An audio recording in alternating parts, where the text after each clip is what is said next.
Chapter 850. According to what you're saying, I was the one who started the trouble. Yu Qianqiu looked at the green bead trapped by the purple flames with malicious intent. The azure-clothed man jumped in fright and waved his hand in panic. No, it must be that little bastard's brain that's running amok. I'll definitely take care of him after this. Yu Qianqiu snorted. What does it have to do with me whether you take care of him or not? What I want to ask is, there's no enmity between us, so why did you try to kill me? The azure-clothed man was speechless. How could he explain this clearly? Since you were sent here, I naturally had to kill you. After dawdling for a while, he smiled awkwardly. May I know your name and which sect in the celestial world you're from? I'm Wei Chuanqiu, and I have some acquaintances in the celestial world. Perhaps I know your sect's elders. Don't try to make connections, it's useless. Yu Qianqiu waved his hand and interrupted. I'm a wandering cultivator without a sect, so I definitely have no relationship with you. Right now, your inner core is in my hands. I only need a thought to completely destroy it. Tell me, how are you going to settle the debt of killing me? The azure-clothed man's eyes darted around and he let out a sigh of relief. The meaning behind the other's words was very clear. There was a lot of room for negotiation, so the result wouldn't be too bad. He paused and probed. You didn't lose anything after all, but my cultivation was damaged. How about this, we'll let this matter go. You return my inner core to me, and we'll pretend nothing happened. We won't pursue this matter. What do you think? Yu Qianqiu immediately sneered. You're really dreaming. Do you really think I'm made of clay? You'll tell me after you're done playing with me. You must be joking. Damn it. I was brought here by a group of stinky bats and almost lost my life. Who's going to pay for my mental damage? The azure-clothed man really didn't understand Yu Qianqiu. Now that he had the upper hand, he wouldn't let this matter go if he didn't get the most out of it. Even if he wanted to give up, he couldn't leave behind an enemy to cause trouble in the future. Compensation for mental damage. The azure-clothed man muttered to himself. He thought for a long time before weakly asking, if you want money, why don't you just tell me a number? Talking about money is too vulgar. Do you think I'm someone who needs money? Yu Qianqiu said disdainfully. The green-clothed man was stunned. Then what does this compensation for mental damage refer to? Yu Qianqiu stared at the green bead trapped in the purple flames in his hand and said indifferently, compensation for mental damage. I mean a price that will compensate me for my fright. The man in green scratched his head. He couldn't figure it out. He also felt a lingering fear from Qing Zhu's gaze on the inner core in his hand. The feeling just now was too painful and unbearable. It was the first time in his life that he had suffered like this. He didn't know what treasure was flashing with purple light in Qing Zhu's hand. It had such great power that it could easily damage his inner core. In the end, he couldn't take it anymore and said bluntly, "What do you want as compensation? Just say it. Don't beat around the bush. It depends on how much you can pay and whether you have the ability to pay the compensation I want. If the compensation you give is only enough to send a beggar away, then I'd rather destroy this inner core to vent the hatred in my heart." Yu Qianqiu said disapprovingly. You're questioning my Wei Chuanqiu's ability. The azure-clothed man was startled.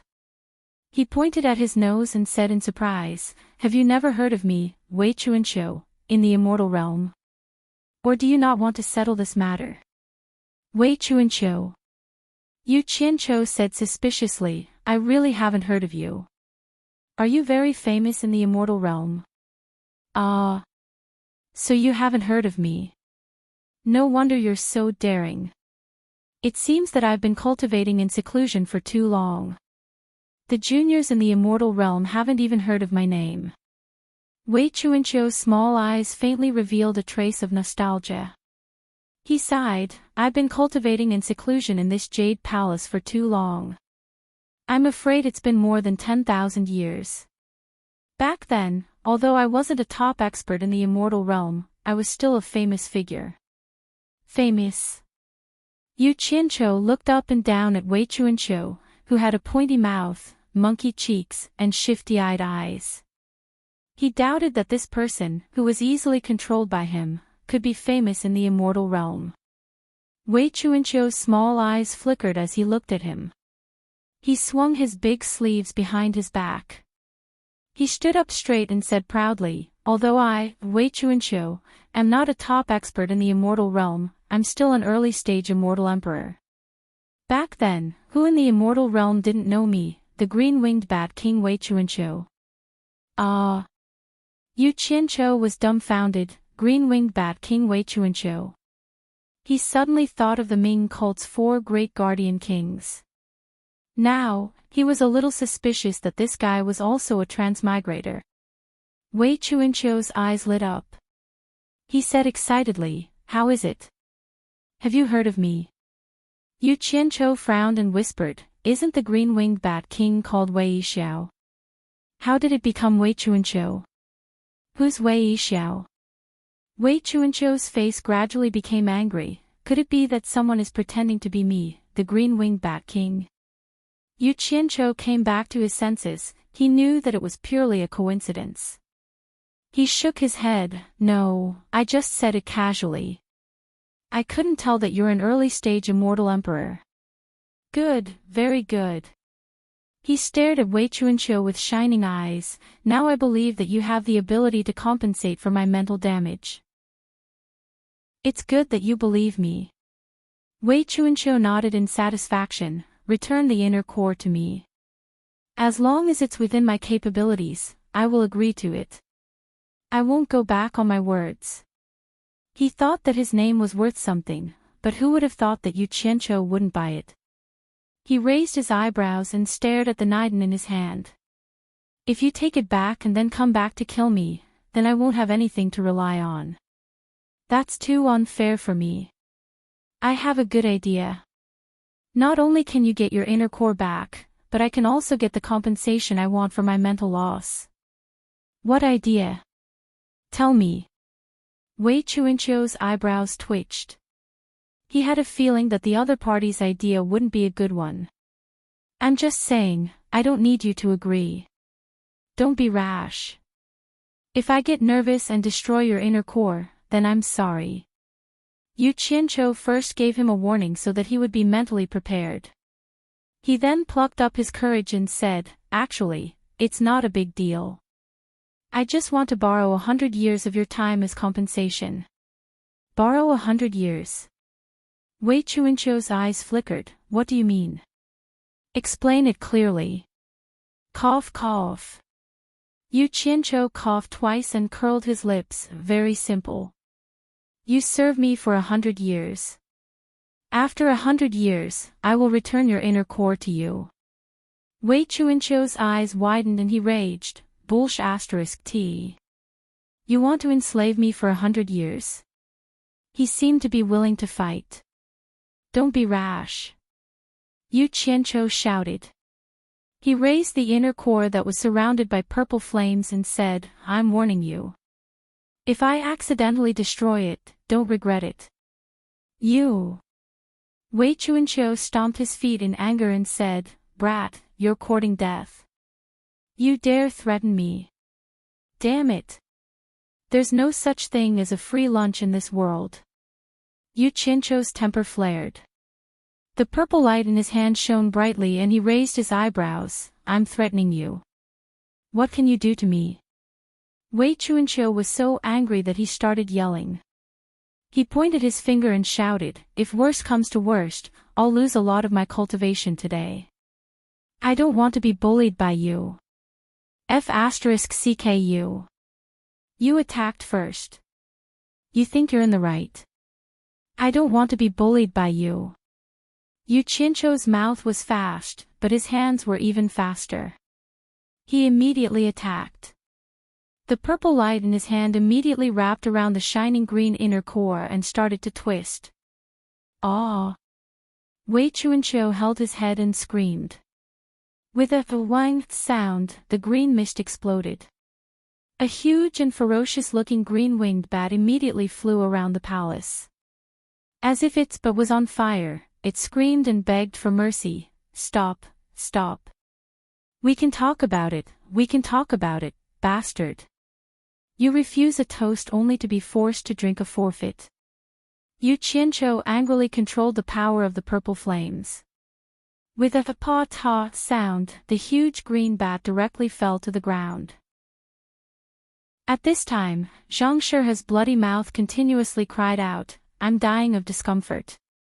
I, your father, have had 8 lifetimes of bad luck. Why did I have to go into seclusion to cultivate this 10,000 Demons Heart Sutra? If I didn't form this broken Dan, how could I have suffered like this?" With a buzzed sound, the green mist exploded. Wei Chuanqiu, who was crawling on the ground, staggered to his feet. Not only did his face become even paler, he was swaying back and forth on the spot. He seemed to be unable to even stand steadily, as if he was drunk. It could be seen that the damage to his inner core had a great impact on him. However, while he was swaying, he didn't forget to wave at Yu Qianqiu and said, "Kid, don't mess around anymore. We can talk about it. If you do it again, my cultivation will fall below the early immortal emperor stage. If that really happens, even if I'm beaten back to my original form, I'll still kill you." Yu Qianqiu coldly snorted and said, "I'm much more polite than you are. If you don't act recklessly, I naturally won't act recklessly." The purple light in his hand disappeared along with the shining cyan inner core in his hand. Wei Chuanqiu suddenly realized that he had lost contact with the inner core. He suddenly looked around and said anxiously, "My inner core, where did you take it? Give it back to me. Don't worry. I've kept it in a very safe place. Other than me, no one else can find it." Yu Qianqiu said disapprovingly. Actually, he didn't dare to keep the inner core in his hand. His opponent's cultivation was too high for him. It was very possible that his opponent would accidentally take it away. Wei Chuanqiu looked at his body and heaved a sigh of relief. If his inner core was destroyed, not only would his cultivation fall, he would also be beaten back to his original form. Now that he was still standing here, it meant that the inner core was indeed safe and sound. However, the strange thing was that he couldn't sense the location of the inner core at such a close distance. Logically speaking, it was impossible. This was really strange. Chapter 851. Just as he was feeling puzzled, he caught sight of Yu Qianqiu's empty hands. He was stunned, and a ferocious glint flashed in his eyes. Yu Qianqiu narrowed his eyes. He knew that he was in trouble, but he endured it and didn't flee. As expected, Wei Chuanqiu had already disappeared from the spot. His neck tightened, and his entire body immediately became immobile. Wei Chuanqiu's sinister laughter rang in his ears. "Little brat, you're still too inexperienced to fight with me. Where's the inner core? Hand it over obediently. Old bastard." Yu Qianqiu cursed in his heart. His neck was tightly gripped by Wei Chuanqiu, and his throat was gurgling, but he couldn't say a word. But even so, he still didn't flash back to Utopia. Wei Chuanqiu couldn't be bothered to waste time with him. He directly pulled the storage bag off his waist and checked it with one hand. He was stunned to find that it was empty. There wasn't even a strand of hair. He immediately threw it behind him and shook Yu Qianqiu's neck, scolding, "What's wrong with you? You don't have anything, and yet you're still hanging a lousy bag on your waist." As he spoke, his hands didn't stop moving. His sharp claws danced in the air, and with a hissing sound, the rags flew around the palace. In the blink of an eye, all of Yu Qianqiu's clothes were torn to pieces. However, he didn't find what he was looking for. Wei Chuanqiu grabbed Yu Qianqiu's neck like he was holding a duck that had its feathers removed. He shook his neck crazily and shouted, "Where is it? Where did you hide my inner core? Hand it over. Bastard! Are you a pig? How am I supposed to speak when you're grabbing my neck? Yu Qianqiu felt that his neck was about to break, and his eyes were blurry from the shaking. He kept rolling his eyes, but the other party was so anxious that he didn't notice anything. There was no need to doubt that this fellow was a ruthless person. Even if he was stripped naked and suffered such humiliation, he still clenched his teeth and endured it without dodging. Otherwise, with just a thought, he could safely escape the clutches of the demon and return to Utopia, but he just didn't want to. Wei Chuanqiu's expression froze as he recovered from his impatience. He also realized his mistake. He immediately released his 5 claws and clasped onto Yu Qianqiu's shoulder. Fortunately, Yu Qianqiu was not an ordinary person. Otherwise, he would have been dead. The red-faced Yu Qianqiu coughed twice and took a few deep breaths to calm himself down. Even though he couldn't move, he still gritted his teeth and said, "Wei Chuanqiu, you old bastard, you're obviously taking revenge on me. Fine, you win, but listen carefully. Since I dared to do this, I'm not afraid of you. I've already teleported the item away. If anything happens to me, someone will immediately destroy your inner core. None of us will have an easy time. Even if I die, it'll be worth it if I can drag an immortal emperor expert down with me." Teleported away. Wei Chuanqiu was stunned. He thought for a long time but couldn't figure out what that meant. Then, he flew into a rage and said, "Stop fooling me." Without saying anything, he punched Yu Qianqiu's abs. As Yu Qianqiu's body flew up, he spat out a mouthful of blood. However, he couldn't fly away. Wei Chuanqiu's 5 claws dug into his shoulder and dragged him back. In an instant, blood flowed from Yu Qianqiu's shoulder, and the pain penetrated deep into his bones. "Old bastard. If you dare to attack again, don't blame me for being impolite. I'll immediately make your cultivation fall below the early immortal emperor stage." Yu Qianqiu roared with blood in his mouth. Pang! Wei Chuanqiu grabbed his shoulder and gave another heavy punch. Yu Qianqiu's body flew up and he spat out another mouthful of blood. His 5 claws dug deep into his shoulder and dragged him back again. Wei Chuanqiu sneered, "Stubborn dead duck, do you really think this Bat King is a pushover? This is just an appetizer. If you don't hand it over obediently, I'll let you have a taste of this Bat King's soul-searching technique. Then, you'll know what it means to live a life worse than death. I'll ask you again, are you going to hand it over or not?" When Yu Qianqiu heard this, he opened his bloody mouth and sneered. He finally understood that he had miscalculated and suffered a great loss this time. His plan had been for nothing, and he had bled for nothing.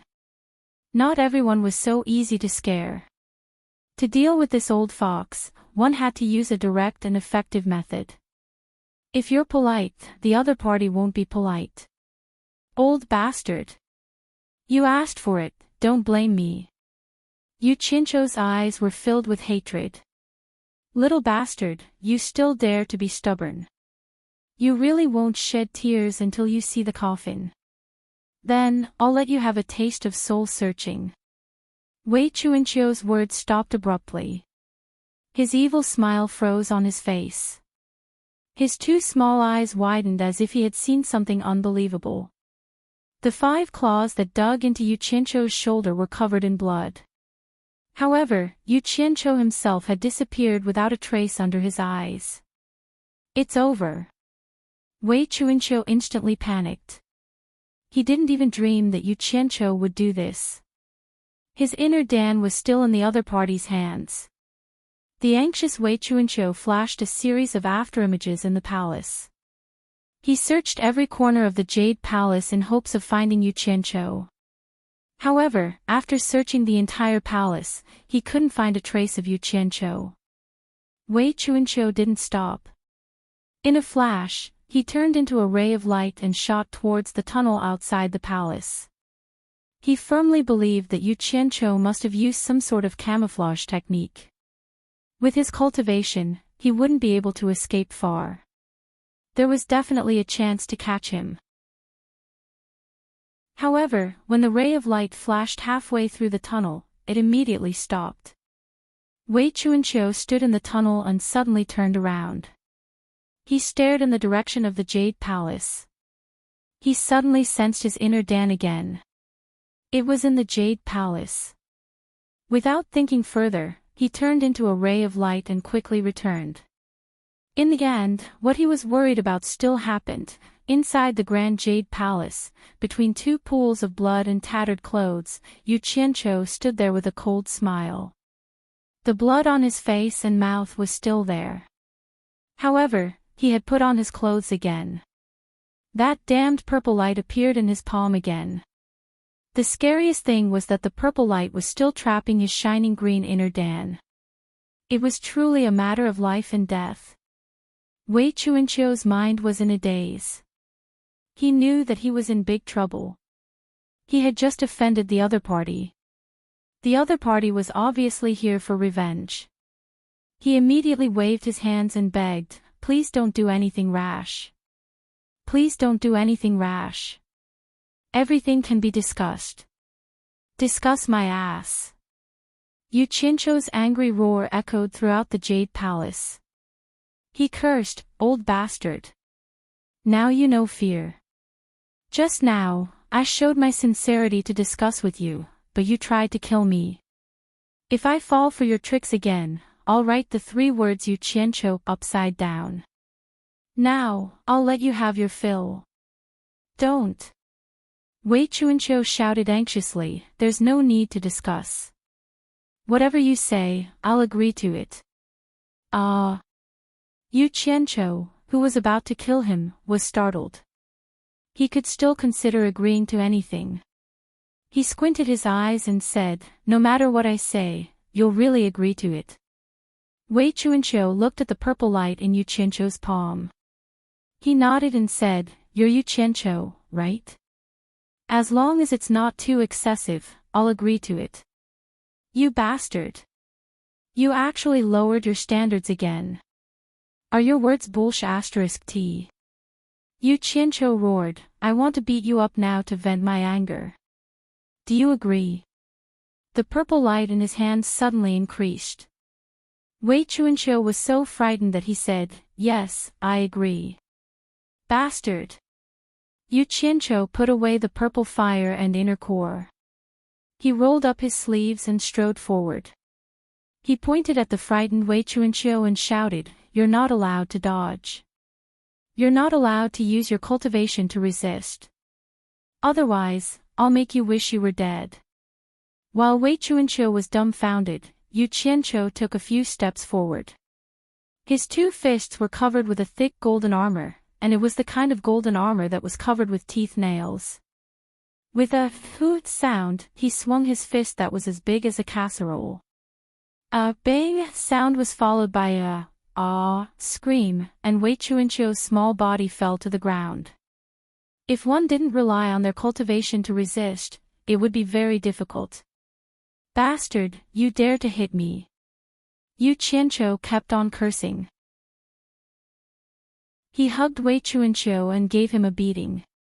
He punched and kicked Wei Chuanqiu until Wei Chuanqiu was like a pig being slaughtered. Yu Qianqiu wouldn't be able to vent his anger if he didn't beat him to his heart's content. He remembered that he was stripped naked by this old man before. He pounced on Wei Chuanqiu and tore at him. In the blink of an eye, he stripped Wei Chuanqiu naked. Wei Chuanqiu was worthy of being an old monster.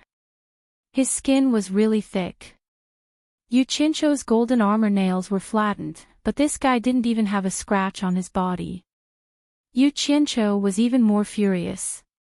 He withdrew the golden armor on his fists. He casually took out a large piece of nether iron. His palms shone with purple light, and in the blink of an eye, he made a simple mace that was nearly 2 meters long. The most eye-catching thing was the sharp fangs on the mace. The skinny and naked Wei Chuanqiu lay on the ground. He covered his private parts with both hands and said in fear, "Yu Qianqiu, what are you trying to do? What do you think I'm doing? I haven't had my fill yet." Before he finished speaking, Yu Qianqiu swung the crudely made mace and smashed it on Wei Chuanqiu's head. The strength of the mace was not small. It smashed on Wei Chuanqiu's head.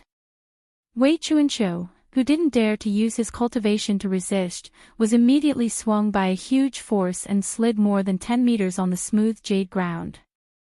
Yu Qianqiu carried the mace and rushed over while shouting. In addition to the bloodstains on his face, his aura was unusually fierce. Wei Chuanqiu's heart trembled in fear. He hugged his head with both arms and bent over. His legs shrunk, and his whole body curled into a ball. Yu Qianqiu didn't care how pitiful his small body looked. He rushed over and raised the nether iron mace that looked even bigger than Wei Chuanqiu's small body. With a series of peng-peng sounds, he smashed Wei Chuanqiu with his fists and legs. The Jade Palace immediately echoed with Wei Chuanqiu's miserable cries. They lingered for a long time. Chapter 852. At his level of cultivation, his body was already extraordinary. Even if he didn't use his cultivation to resist, ordinary things wouldn't be able to hurt him. But if he didn't use his cultivation to resist, he would still feel the pain. After all, he wasn't a dead person. What's more, Yu Qianqiu was also a cultivator, so he didn't hold back when he beat him. Plus, the dark steel mace was quite sturdy, so Wei Chuanqiu's fate could be imagined. After a long time, the wailing and howling in the Jade Palace stopped. Wei Chuanqiu, whose hair was as messy as weeds, was naked in a corner of the Jade Palace. He covered his private parts with his hands and weakly raised his bruised and swollen head to peek. The dark steel mace was already deformed. Yu Qianqiu held it and panted slightly. He had finally vented the anger in his heart. He hadn't felt so good in a long time. He felt a lot more relaxed. He twisted his neck, stared at Wei Chuanqiu and said in an unquestionable tone, "Serve me for 100 years. After 100 years, I'll return the inner core to you. Of course, if you perform well, I might return it after a decade or two. What do you think?" Wei Chuanqiu curled up in a corner and said with infinite resentment, "Do I have a choice?" "No." Yu Qianqiu immediately rejected the idea. Then, he swung the deformed mace in his hand and it flew to the other side of the palace with a clanking sound. He clapped his hands and said, "You hit me before, and I hit you now. Our previous grievances are written off. In the next 100 years, we'll get along well and work together." "You." Wei Chuanqiu's mouth twitched. He wanted to curse, but he held it in. Then he closed his mouth and a cloud of green mist exploded from his body. When the mist dissipated, he changed into a new set of clothes and the bruises on his face disappeared. After getting up, he looked around and found that the jade floor of the Jade Palace was a mess. There were potholes everywhere and all kinds of jade sculptures had fallen. It was really unsightly. Bat King Wei, you really know how to find a place. You actually opened up such a luxurious place to cultivate. Yu Qianqiu looked around and praised. He seemed to have written off all the grievances from before, as if the destruction of this place had nothing to do with him. Wei Chuanqiu's face was originally filled with resentment, but his expression changed when he heard this. He slowly shook his head and sighed, "I didn't create this place. I discovered it by accident. This place is the cultivation place of the peerless master, Tai Shuzheng. It's a pity that we've ruined it. It's really disrespectful." Peerless expert Tai Shuzheng. Yu Qianqiu was startled. He racked his brains for a moment, but he didn't seem to have heard of such a person before. He couldn't help asking suspiciously, "A person who can be called a peerless expert shouldn't be a nameless person. How come I've never heard of such a person?" "That's because you're ignorant." Wei Chuanqiu was halfway through his words when he immediately remembered that Tai Shu was pinching his sore spot. He couldn't afford to offend this guy now, so he immediately changed his words, "It's normal that you haven't heard of him. This person became famous earlier than immortal Emperor Jin Tai.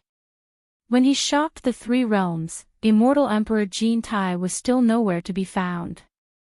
I guess there aren't many people in the younger generation who know of Tai Shujing. Became famous earlier than immortal Emperor Jin Tai. Yu Qianqiu was slightly shocked.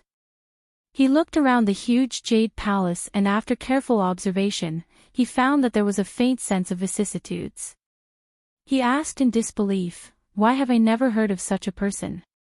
Could it be that he has already gone to the legendary god realm?" No.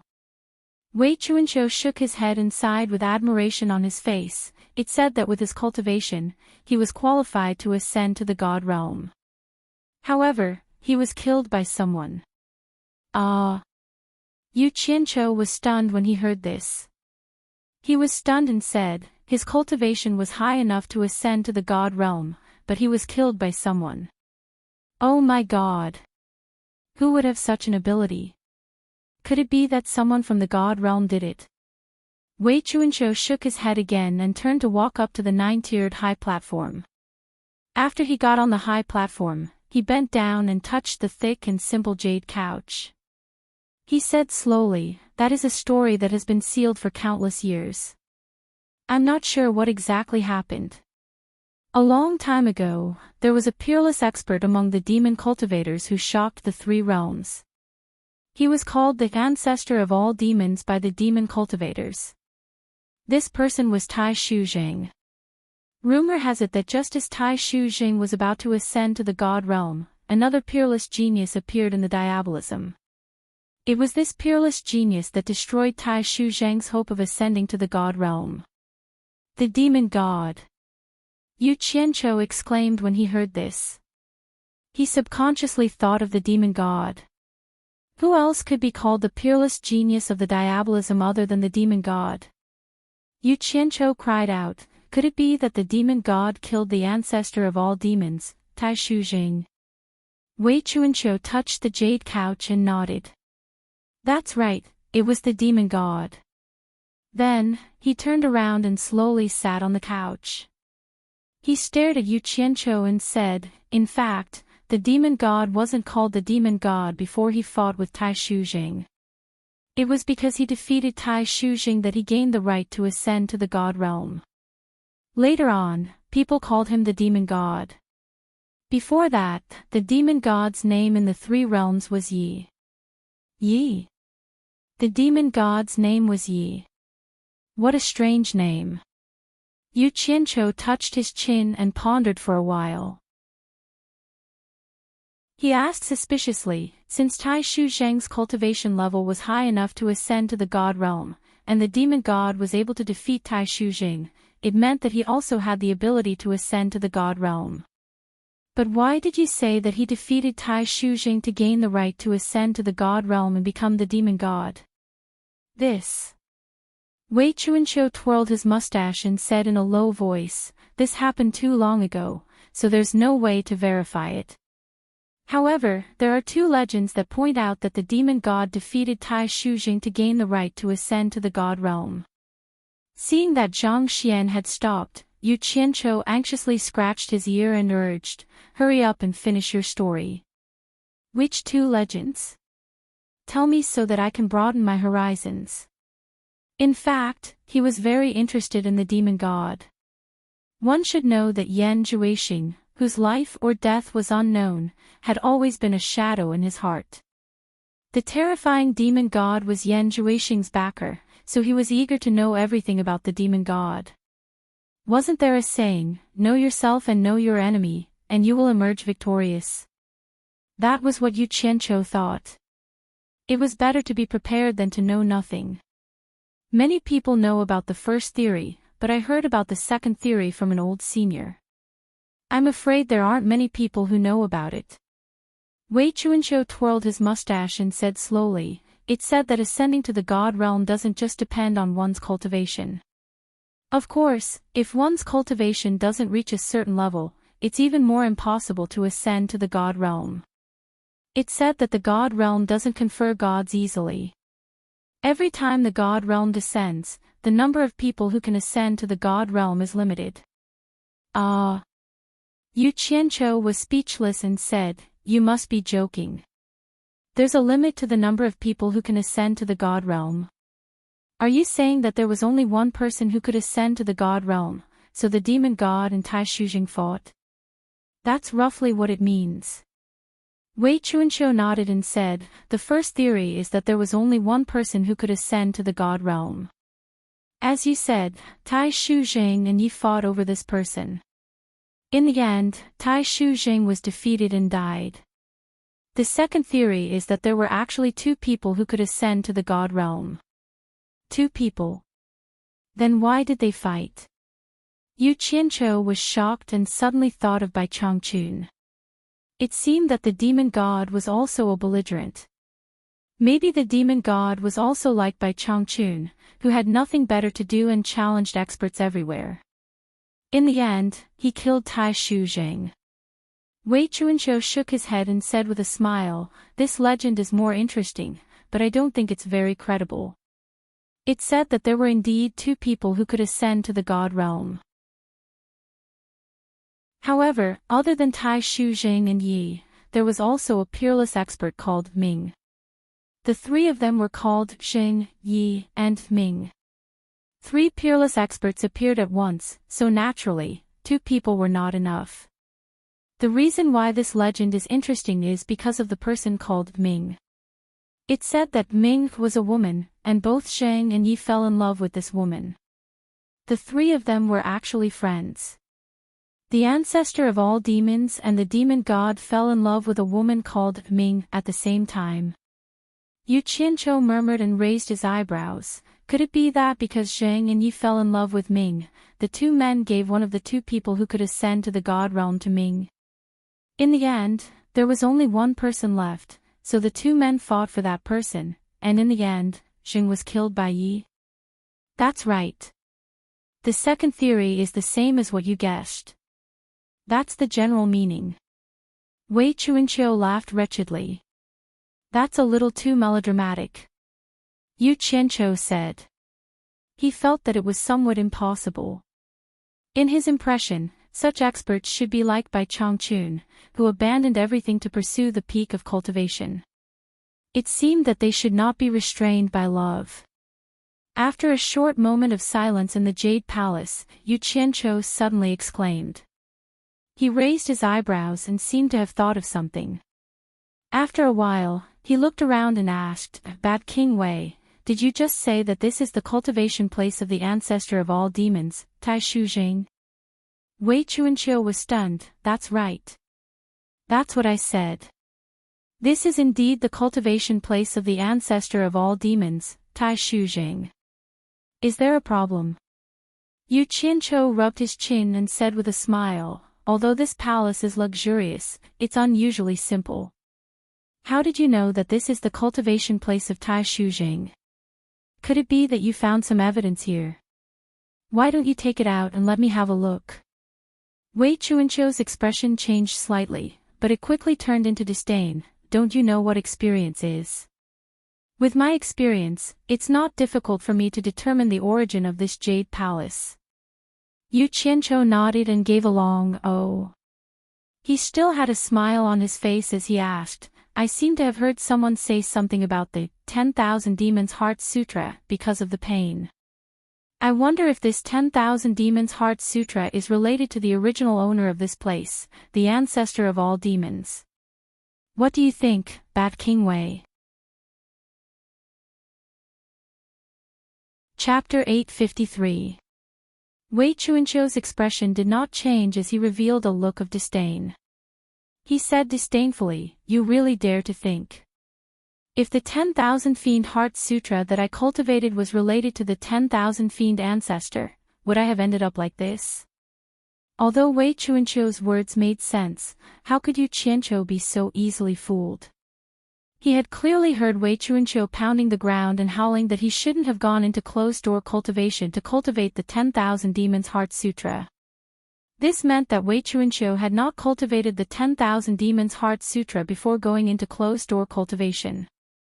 Moreover, how could cultivating the Myriad Demon Heart Sutra in the Myriad Demon Ancestors' place be a coincidence? Hee hee. Bat King Wei's words make sense. Yu Qianqiu nodded solemnly and sighed. With your fame in the immortal world, I'm sure your myriad fiend heart sutra has intimidated many people. If there's a chance, I'll have to ask about it so that I can admire the former glory of the myriad fiend heart sutra.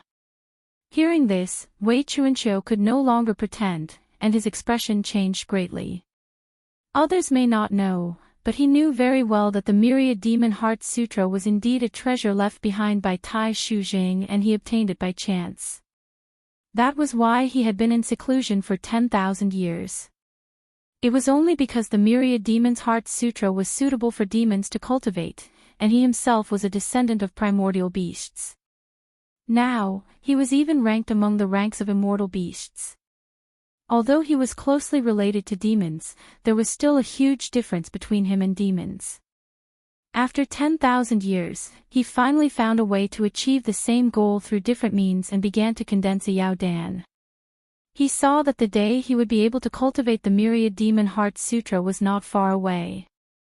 Who would have thought that he would run into Yu Qianqiu, the jinx, at this time? Yu Qianqiu actually snatched away the inner core that he had painstakingly refined. The meaning of Yu Qianqiu's words was very clear. He was clearly threatening him. Once the secret that he possessed the myriad demon heart sutra was revealed, most people might not know what the myriad demon heart sutra was, but some of the old fellows in the immortal world would definitely have heard of it, especially immortal Emperor Jin Tai. One must know that the cultivation method of the ancestor of all demons, Tai Shujing, was definitely a peerless cultivation method. Based on immortal Emperor Jin Tai's character, he would definitely not tolerate the appearance of someone who challenged his authority. Once the secret of the 10,000 Demon Heart Sutra was leaked, immortal Emperor Jin Tai would definitely not let him off. At that time, it would be the day of his death. At this moment, Wei Chuanqiu's pupils constricted, and a strong killing intent brewed in his heart.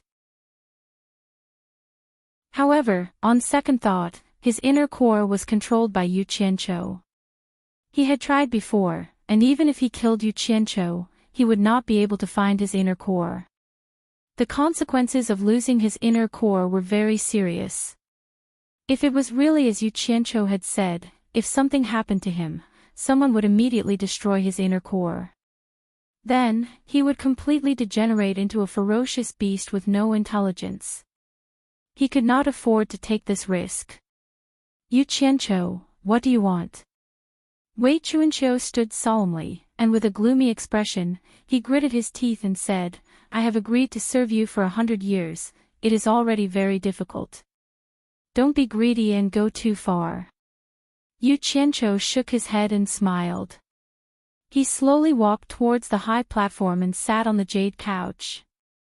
He touched the jade couch under his buttocks and said, looks like I guessed correctly, the 10,000 Demon Heart Sutra is indeed related to the ancestor of all demons, Tai Shujing.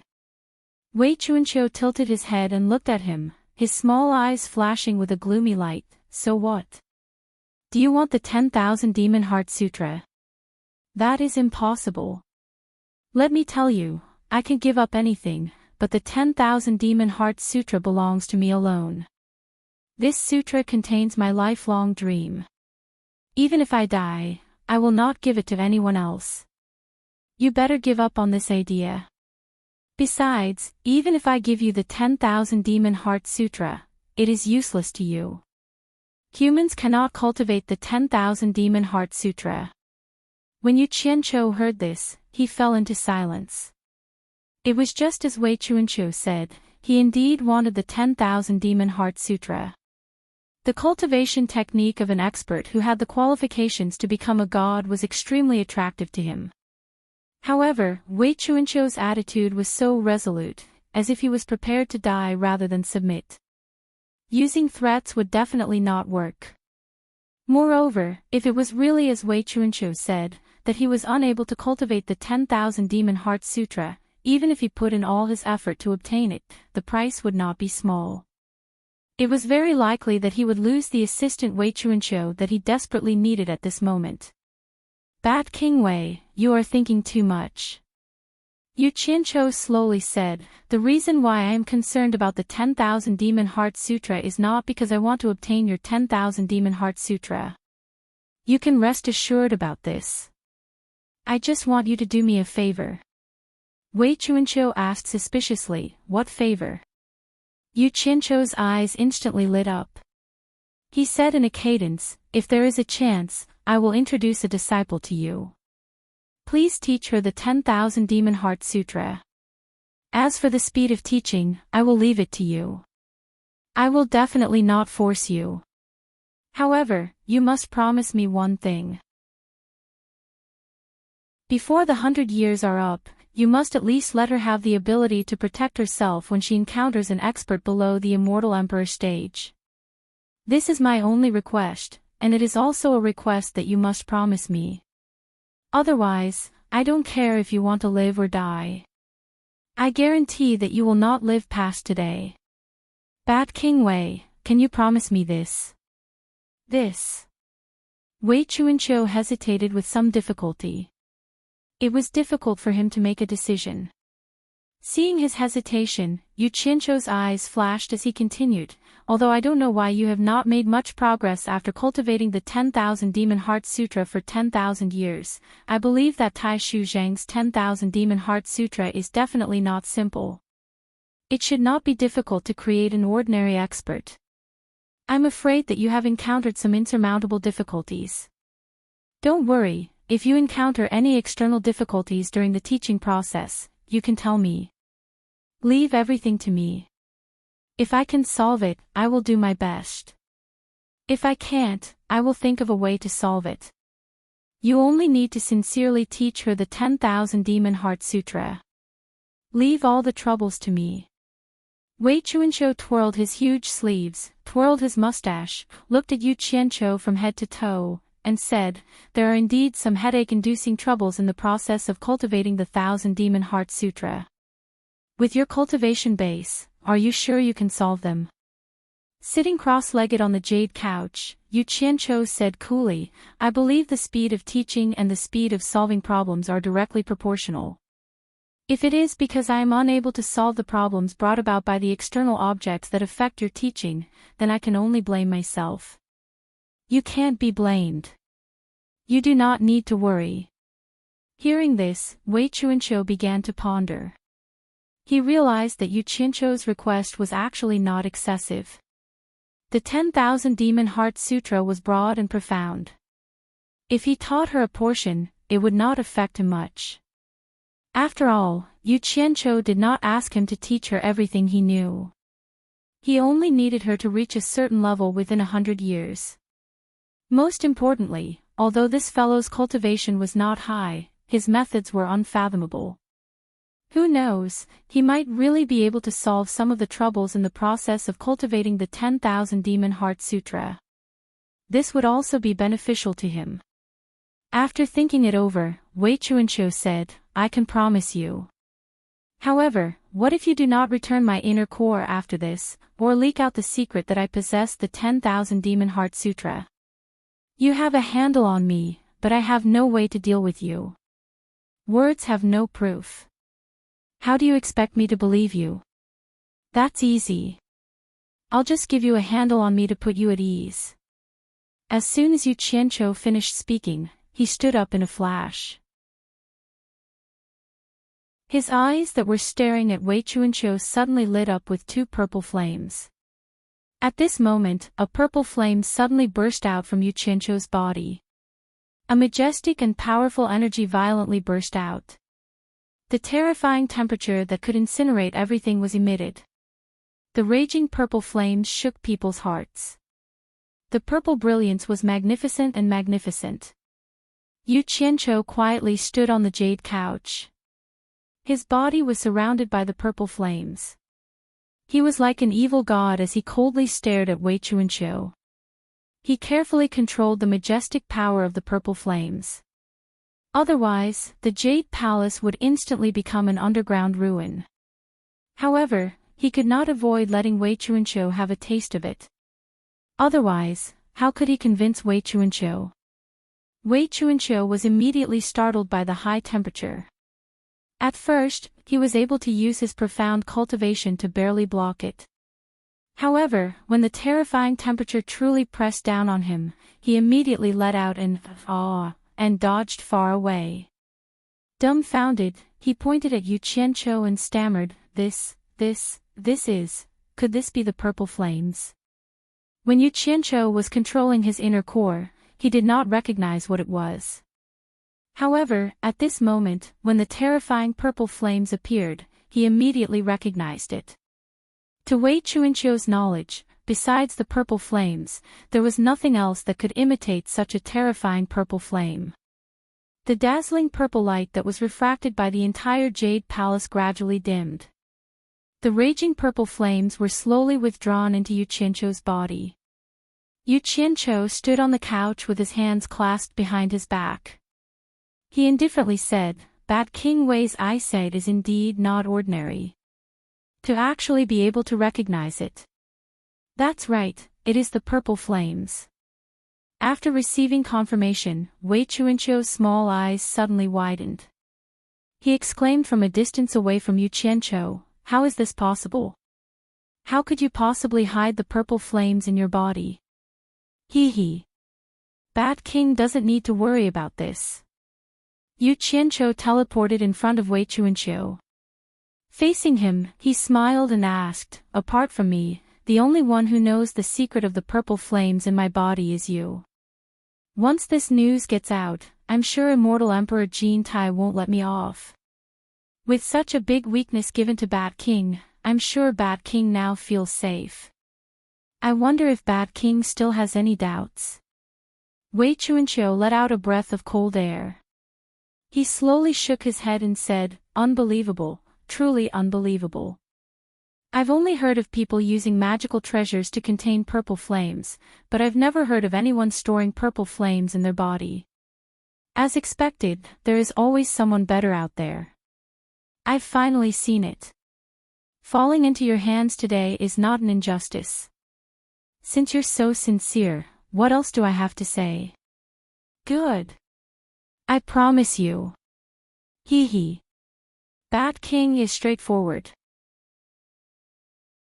This is the attitude that a cooperation should have. Yu Qianqiu laughed happily. Wei Chuanqiu immediately rolled his eyes. Is this considered a cooperation? You're clearly blackmailing me into helping you. The corner of his mouth twitched. Suddenly, he curiously asked, "Who is the disciple you want to introduce to me? Is it worth it for you to divulge such an important secret that endangers your own safety?" Chapter 854. Yu Qianqiu's eyes, which had been fostered by scheming all day long, showed a hint of gentleness and a faint smile appeared on his face. Shaking his head, he said, "Only by finding someone worth sacrificing for can one live a meaningful life. As for who it is, you will naturally know when you meet them." Wei Chuanqiu's sly eyebrows twitched as he winked and said, "I'm guessing it must be a woman." Looking at his appearance, it seemed he had completely forgotten about the miserable state he had been in when he was beaten. But then again, after getting hold of Yu Qianqiu's weakness, his tightened heart finally relaxed. What he did not know was that this was the mindset of a despicable person like Yu Qianqiu. It seemed easy, but in reality, it was very difficult. Most people would not dare to take a risk that could completely endanger their lives. But Yu Qianqiu, who loved to take advantage of others, knew that there was no such thing as a free lunch in this world. The more one wanted to obtain, the more the price to pay would always be proportional. One could not stubbornly cling to one's own benefits and not let others take advantage of them. Otherwise, one would die a miserable death sooner or later. This was the saying, where there is gain, there is loss. Sometimes, taking the initiative to give up a little would often result in more. Take a step back and you will see the world.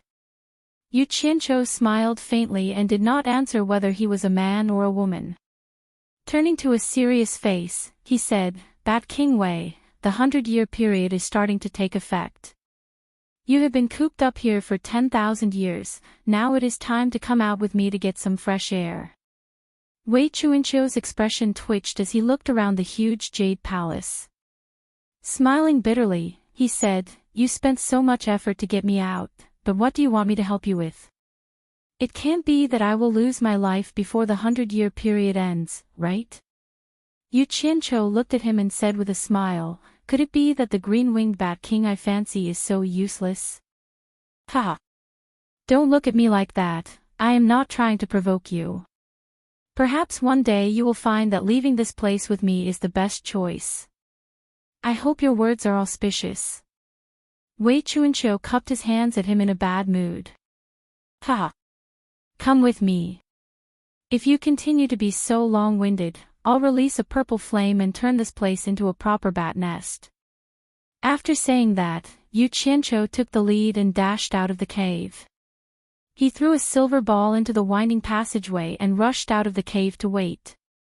Not long after, a green light flashed and Wei Chuanqiu appeared at the entrance of the cave. She turned around and looked at the entrance with a frown. "I have to find something to block the entrance of the cave so that no one can destroy the Jade Palace inside. That's easy. I'll help you." Yu Qianqiu floated in front of him and stretched out his 5 claws at the entrance of the cave. The rocks at the entrance of the cave began to change silently and slowly fuse together. In the blink of an eye, the entrance of the cave disappeared. The stone wall that seemed to have been cut by knives and axes was no different from the weathered stone walls around it. Who would have thought that there would be a cave behind this stone wall? Wei Chuanqiu was dumbfounded. He had seen people who could control earth, but he didn't think that there would be someone who could control stone and change it at will. He looked at Yu Qianqiu speechlessly. He found that this guy was really unfathomable. How could a soul formation stage cultivator have so many magical methods? Could it be that after staying in the cave for 10,000 years, he had lost touch with the outside world? Wei Chuanqiu shook his head and took out a jade talisman. He injected something into it and crushed it. A faint light quickly disappeared into the air. Yu Qianqiu was no longer a rookie in the celestial realm. He knew that this was the celestial realm's communication method. However, he couldn't use such a high-level communication method before reaching the celestial realm. He coughed and asked, "Who are you communicating with? Tell Xiao Changkuan not to disturb me without my permission." Wei Chuanqiu threw the jade talisman in his hand. Yu Qianqiu raised his eyebrows and sneered, "Hee hee. I'm going to settle the score with him." "Settle the score with him?" Wei Chuanqiu said unhappily, "He is my man after all. Are you not going to give me face? What's more, I didn't want to be disturbed, so I told him that he wouldn't take the initiative to cause trouble. You must have done something first. Otherwise, he wouldn't have done it." "Ah." Yu Qianqiu was dazed. He immediately remembered that he burned the bat cave out of curiosity. He waved his hand and said, "For your sake, I'll let this matter go. I won't pursue it anymore." Yu Qianqiu became spirited. He rubbed his hands and said excitedly, "To hallucinatory immortal city first." Wei Chuanqiu said, "Cold wind howled in the abyss." The cold wind howled incessantly in the innumerable gully abyss. The two of them directly soared into the sky from the abyss one after the other, flying away quickly. Almost in the blink of an eye, Yu Qianqiu was dumbfounded. He cursed in his heart and desperately chased after it. Wei Chuanqiu, who forgot about Yu Qianqiu, also reacted. He looked back and found that Yu Qianqiu was nowhere to be found. He immediately recalled that Yu Qianqiu's cultivation was only at the soul formation stage. Furthermore, he was born with the ability to fly.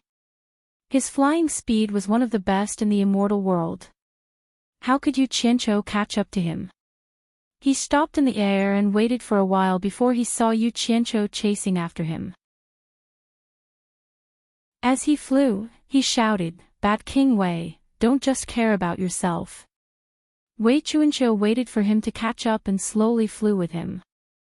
After flying for a while, Wei Chuanqiu asked impatiently, with your speed, it will be a month later when we reach hallucinatory Immortal City, right? That long? Yu Qianqiu was shocked. He said, how about you use a flying shuttle to carry me? Wei Chuanqiu said, give me the flying shuttle. Yu Qianqiu shook his head, I don't have that. Wei Chuanqiu said in disdain, you don't have it. Who in the immortal realm has seen me use a flying shuttle? Why don't you show your true form and carry me? Yu Qianqiu asked weakly. As he expected, Wei Chuanqiu roared, you think I'm your immortal beast mount? He turned around and was about to leave. Wait! I almost forgot. Yu Qianqiu grabbed him, and the two of them stopped in the air. Yu Qianqiu took out a black thing with two sharp ends and a round middle from his storage bag. Wei Chuanqiu looked at him suspiciously and threw it out with a spell. In the blink of an eye, a black and cold strange thing appeared in the air. What is this? Wei Chuanqiu looked at the smooth and streamlined strange thing that looked like a round shuttle. Yu Qianqiu looked at the words Utopia 001 on the flying shuttle and chuckled. You'll know later. He performed a spell, and the flying shuttle's belly flipped, revealing the entrance. After the two of them entered, Wei Chuanqiu kept shaking his head. He looked at the empty space and asked, is this a flying treasure? It's actually made of nether iron. He touched everything inside. Yu Qianqiu closed the cabin door, and the cabin instantly became dark. Wei Chuanqiu chuckled and said, are you thinking of flying blindfolded? Just as he finished speaking, there was a buzzing sound from a spring. His eyes lit up, and 8 transparent crystal windows appeared. He could see everything outside clearly. Wei Chuanqiu waved his extraordinarily large sleeves and walked forward curiously. Yu Qianqiu sat on the only chair at the top, and the entire flying shuttle rapidly accelerated forward. Wei Chuanqiu's eyes immediately lit up. He leaned against the back of the chair and sized up the transparent crystal windows, his eyes filled with curiosity. After looking for a while, he coughed and said, there's only one chair here. Aren't you embarrassed to let me stand alone? Yu Qianqiu found it funny, but he deliberately looked forward and said, this seat is for the person driving the flying shuttle. Sigh. With your cultivation level, your speed is too slow. Move aside, let me do it. Wei Chuanqiu vaguely mentioned what he wanted to do. Yu Qianqiu didn't argue with him and gave the seat to him. With Wei Chuanqiu's cultivation level, the flying shuttle was indeed faster than him. Wei Chuanqiu sat on it, and after asking how to pilot it, he directly drove it like crazy. The speed was extremely fast. The corner of Yu Qianqiu's mouth curled up into a smile. He could go to the back cabin to sleep now. When he turned around and walked to the back cabin, he felt that his center of gravity was a little unstable. It was obvious that the flying speed was getting faster and faster. Just as he walked to the back cabin door, he suddenly heard a strange creaking sound. He couldn't help but turn around and shouted, stop. There were already many cracks on the 8 transparent crystal windows. Unfortunately, he shouted a little too late. Bang! The crystal windows all shattered, and a strong gust of wind rushed in. The flying shuttle immediately stopped.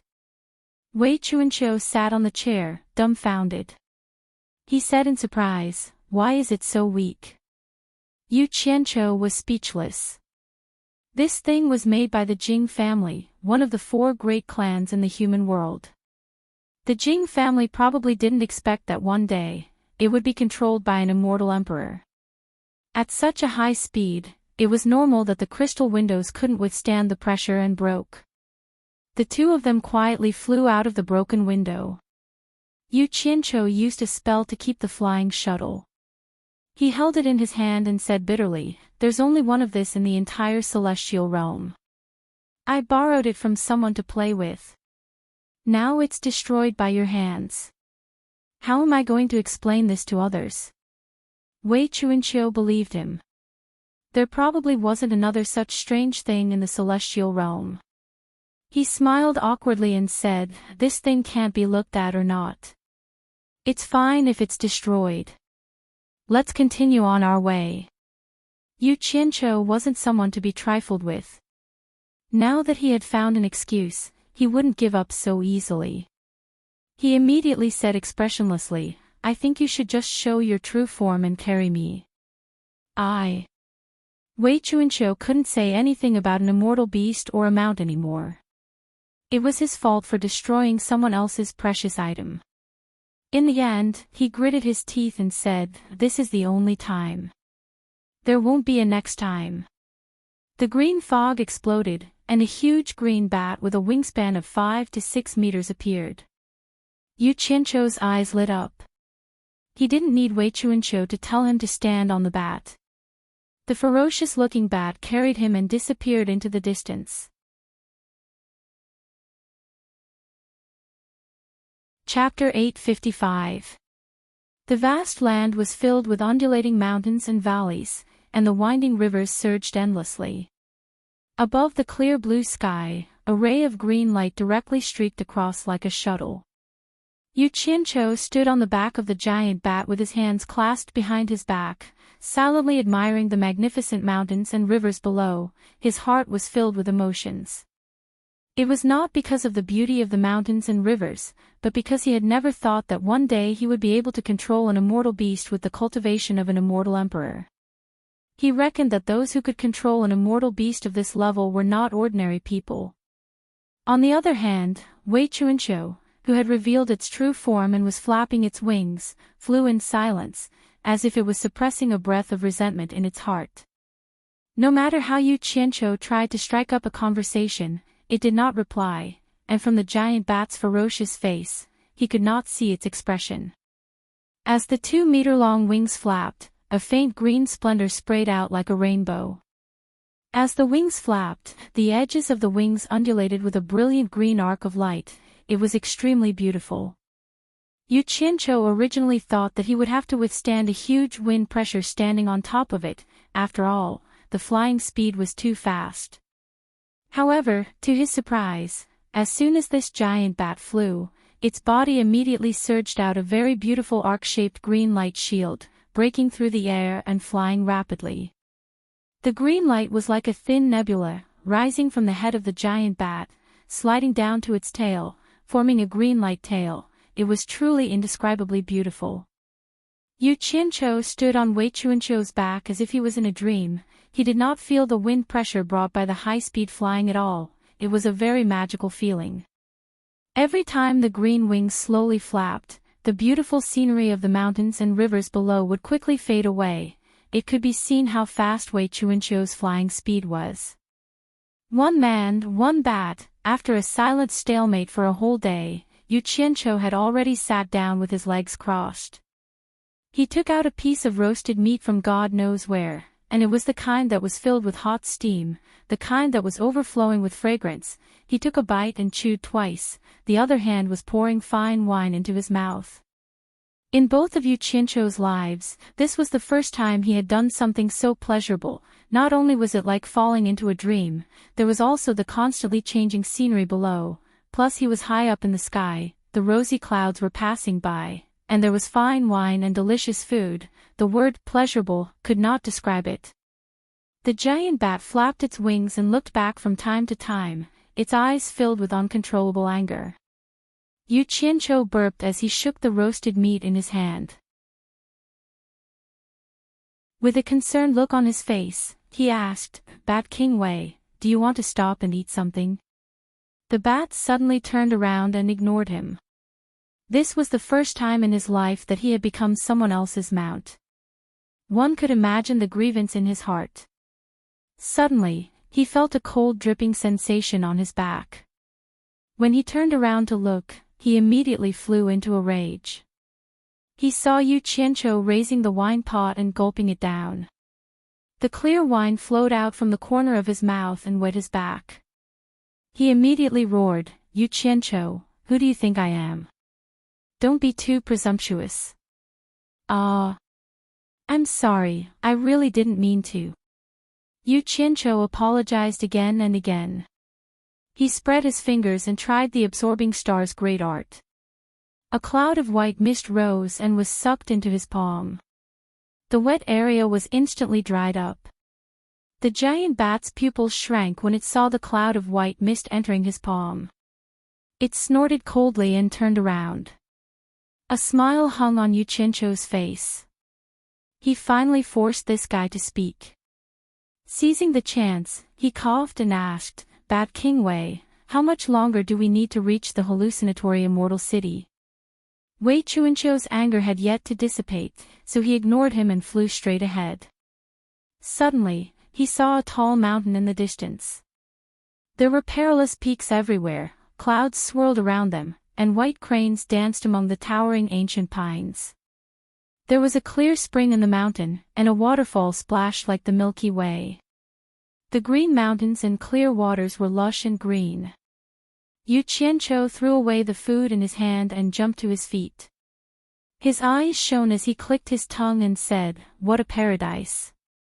Bat King Wei, let's go take a look." The giant bat's sharp eyes shrank. It flapped its wings and changed the direction of its flight. It wanted to go around the paradise that Yu Qianqiu mentioned. Yu Qianqiu was stunned. "Bat King Wei, this isn't the way to the hallucinatory immortal city, right?" "Shut up," the giant bat said in human voice. "I'm more familiar with the way to go than you are." Not long after the two left the mountain, a white light shot out from the perilous peak and chased after them. The giant bat turned around to take a look. It flapped its wings even faster and flew away at an unbelievable speed. However, the white light's speed was not any slower than Wei Qianqiu's. It gradually caught up to them. Yu Qianqiu was slightly stunned. He felt something was wrong. He frowned and said, "Bat King Wei, is that your enemy?" "Shut up. It's all because of you. I've lost so much face today." Wei Qianqiu's tone was a little impatient. Just as he finished speaking, the white light increased its speed again. It quickly caught up to them and flew side by side with Wei Qianqiu. Within the white light was a white-robed man. His hair was as white as snow and was simply tied behind his head. He had a pair of white sword-like eyebrows, and his eyes were as sharp as an eagle's. His entire person had an extraordinary aura, and the first impression he gave off was very intimidating. Yu Qianqiu immediately became vigilant. A person who could fly as fast as Bat King Wei and make Bat King Wei feel apprehensive must have a high cultivation. However, the strange thing was that Bat King Wei and that person didn't even look at each other. They just flew faster and faster. It was so fast that Yu Qianqiu's eyes were a little dazzled. He couldn't see the scenery in the sky and on the ground clearly. Everything flashed by in a flash. The stalemate didn't last long. The white-clothed man was already ahead of Bat King Wei. The latter tried his best to catch up, but he couldn't. The former was ahead of Bat King Wei for half a day. Wei Qianqiu seemed to know he couldn't catch up, so he simply slowed down and adjusted his flying direction. Yu Qianqiu rubbed his chin as he observed the streak of white light that was growing further and further away. He discovered that the two did not seem to be enemies. However, from how the two of them were competing with each other, it was clear that the two of them wanted to compete with each other in terms of speed. Just as he was about to ask Wei Qianqiu who the other person was, he suddenly saw the white light change direction and chase after them again. Not long after, the white-clothed man was flying side by side with Wei Qianqiu again. Yu Qianqiu was staring at the other person. At this time, the white-clothed man also slowly turned his cold face over. He stared at Yu Qianqiu with a gaze as cold as ice. When he discovered that he couldn't see through Yu Qianqiu's cultivation, a trace of surprise appeared in his cold eyes. "Before, I thought I was mistaken. I didn't think it really was you, a stinky bat who's been hiding somewhere for tens of thousands of years." The white-clothed man's gaze fell on Wei Qianqiu. With a face full of disdain, he coldly snorted and said, I didn't think that the Grand Green-Winged Bat King, who was quite a character 10,000 years ago, would become someone else's immortal beast mount. No wonder you're too ashamed to face others and have to avoid me by circling around White Cloud Mountain. Bullshit. Wei Chuanqiu, who had been silent all this time, couldn't help but curse. He turned to the white-clothed man and shouted, Yunping, who's someone else's immortal beast mount? Speak clearly for this daddy. The white-clothed man called Yunping coldly glanced at Yu Qianqiu. His meaning was self-evident. He was referring to Yu Qianqiu as Wei Chuanqiu's immortal beast mount. Wei Chuanqiu straightened his neck and roared, What can you see with those bird eyes of yours? His cultivation is only at the soul formation final stage. Use your brain and think about it. With his cultivation, how could I lower myself to become his immortal beast mount? I'm just giving him a ride because I broke his flying treasure. You're looking down on people with bird eyes. Yunping was startled. He carefully examined Yu Qianqiu again. His eyes were filled with confusion. Clearly, he was still confused that he couldn't see through his opponent's cultivation. However, he also knew that since Wei Chuanqiu could say something like this, he definitely wasn't his mount. After all, no immortal beast mount would say something like that about their master. Yunping's gaze returned to Wei Chuanqiu. He shook his head coldly and said, I can't believe that after 10,000 years, your cultivation still hasn't improved. In terms of speed, you're no longer my match. After so many years, we've finally decided who's better. Wei Chuanqiu, do you admit defeat? Admit your bird feather. Wei Chuanqiu sneered, I can't be bothered to argue with you. You're still so stupid and shameless. You clearly saw that I was carrying a person on my back, yet you still shamelessly came to compete with me in speed. Only you could do this. Yu Qianqiu looked at Yunping suspiciously. Hearing Wei Chuanqiu call him bird, he deeply doubted Yunping's identity as a human. Less nonsense. Do you admit defeat or not? Yunping said indifferently, if you don't, you can put him down. We'll have another fair and square competition to see who's better. Wei Chuanqiu was speechless. He knew his own situation very well. For the past 10,000 years, he didn't cultivate at all. He only focused on researching the Myriad Demon Heart Sutra. In addition, his condensed inner core was burned twice by Yu Qianqiu with his purple fire. In reality, his cultivation was no longer the same as it was 10,000 years ago. If he really wanted to compete, he definitely wouldn't be Yunping's match.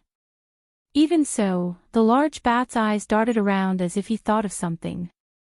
He then said with disdain, Yunping, you really didn't live these 10,000 years in vain. As expected, you've become more and more cunning. I've already flown for a long time. Adding on the fact that I was carrying a person to compete with you, I've used up too much energy. Even if I put him down and compete with you now, do you think it can be considered a fair and square competition? Humph. Even if you want to take advantage of me, you shouldn't do it like this.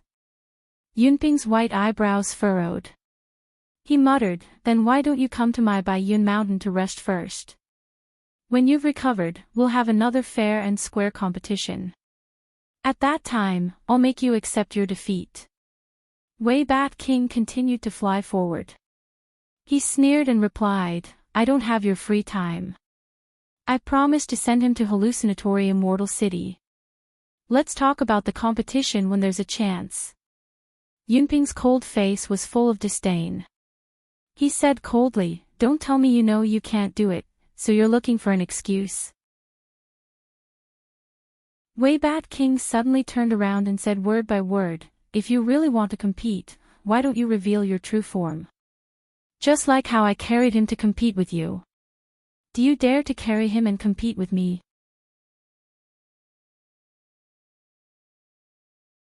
Chapter 856. Competing in flying speed wasn't like competing in anything else. For those who were evenly matched, even the slightest bit of burden could be the key to victory or defeat. However, Yunpeng could already see that Wei Chuanqiu, who had been evenly matched with him in terms of speed, was now at a disadvantage. She was no match for him at all. Even if he had more people on him, Wei Chuanqiu's chances of winning were very slim. Both of them were descendants of primordial fierce beasts and immortal beasts that had reached the early stage of immortal emperor but didn't become humans' mounts. Moreover, both of them specialized in speed, which was rare in the entire immortal world. Even though the two of them had always been competing with each other, they secretly appreciated each other and shared the same fate. They had disregarded their own safety many times to help each other in times of danger. 10,000 years ago, Wei Chuanqiu's sudden disappearance made Yunpeng search almost the entire immortal world. After searching for 100 years, he still couldn't find Wei Chuanqiu's shadow. In the end, he suspected that Wei Chuanqiu was in danger. After all, it was very normal to fight and kill in the immortal world. Unexpectedly, while he was meditating on the dangerous peak of Baiyun Mountain, he suddenly saw a giant bat carrying a person. Who else could it be but Wei Chuanqiu? At first, he thought he was seeing things until he saw that the bat intentionally went around Baiyun Mountain. Yunpeng immediately confirmed that this giant bat was Wei Chuanqiu, who had mysteriously disappeared for 10,000 years. He immediately chased after it and found that it was indeed this guy. Thus, the two of them who had been separated for many years didn't say anything when they met. Why wouldn't I dare? Yunpeng stared at Wei Chuanqiu and said indifferently, I'm just afraid that you won't admit it after you lose. At that time, you will come up with all sorts of excuses to not admit defeat. Don't talk nonsense here. When have I ever lied? Wei Chuanqiu's eyes lit up as he looked straight ahead and said in a cadence, the final destination is Hallucination Immortal City. The first to arrive wins and the second to arrive willingly admit defeat. Is that okay? When Yu Qianqiu heard this, he immediately became spirited. He excitedly rubbed his hands together and said, I think it's fine. In any case, I'm also participating. Let me be a witness. His gaze swept over the two of them, inwardly wondering who would be more comfortable to sit on. Yunpeng glanced at Yu Qianqiu and said to Wei Chuanqiu, Sure. But let me say the ugly words first, if anyone dares to play tricks along the way, don't blame me for being merciless. The meaning behind his words was clear. He suspected that Yu Qianqiu would help Wei Chuanqiu create trouble. Yu Qianqiu looked at Wei Chuanqiu speechlessly. He coldly snorted and transmitted his voice to Wei Chuanqiu, Bat King Wei, it seems like your character isn't that good. You have dragged me into this mess and made me a villain in others' eyes. Wei Chuanqiu flew into a rage and roared at Yunpeng, Yunpeng, listen up. If this brat dares to cause trouble in the middle of the journey, you don't have to do anything. I'll kill him first. What does it have to do with me? Yu Qianqiu's expression stiffened. After a long while, he managed to spit out the word F***ck. He, an outsider, had become the victim. Yunpeng coldly snorted and flew shoulder to shoulder with Wei Chuanqiu. His body suddenly emitted a blinding white light, startling Yu Qianqiu. A huge bird with a wingspan of more than 10 meters, twice the size of Wei Chuanqiu's original form, appeared in the sky. Its pure white feathers were like white jade, sparkling and translucent, emitting a hazy white light. There was not a single blemish on its body, making it look somewhat unreal. Its sharp eyes were deep and threatening. Its beak was curved like a golden hook, and its huge and sharp claws were also golden. Its body was protected by an arc-shaped light barrier that looked like a white nebula. Its jade-like wings soared into the sky, giving off an extraordinary aura. This was a pure descendant of the desolate era, the great golden rock with jade wings. Yu Qianqiu's eyes were filled with endless amazement. It was truly too beautiful. Wei Chuanqiu, on the other hand, was not surprised at all. He quickly moved toward the cloud rock and suddenly flipped himself above the cloud rock. His body emitted a powerful force. As he flipped himself in the air, he directly pushed Yu Qianqiu away. F***CK. Stinky bat, what are you trying to do? Ugh. Before he could react, Yu Qianqiu let loose a torrent of curses. The flying speed of these two cultivators was truly frightening. It was truly frightening to be thrown from such a high altitude. When he stabilized himself, Yu Qianqiu discovered that he had already landed on Yunpeng's back. He was safe and sound. He immediately understood what was going on and shut his mouth. Yunpeng looked back and his eyes flashed with astonishment. He was now beginning to suspect Yu Qianqiu's identity. How could a soul formation cultivator dare to curse Wei Qianqiu, an immortal emperor cultivator? Wasn't this worthy of suspicion? Wei Qianqiu shifted his position and flew shoulder to shoulder with Yunpeng. The two of them glanced at each other and sped up at the same time. Two rays of light, one green and one white, shot into the sky like shooting stars, becoming the two most dazzling spots in the sky. On a flying shuttle, 3 middle-aged men stood in a triangle at the front, followed by 2 elders and a young man and a young woman. All of them wore the same dark green uniform. The 7 of them were all hidden Dragon Mountain Manor immortal cultivators.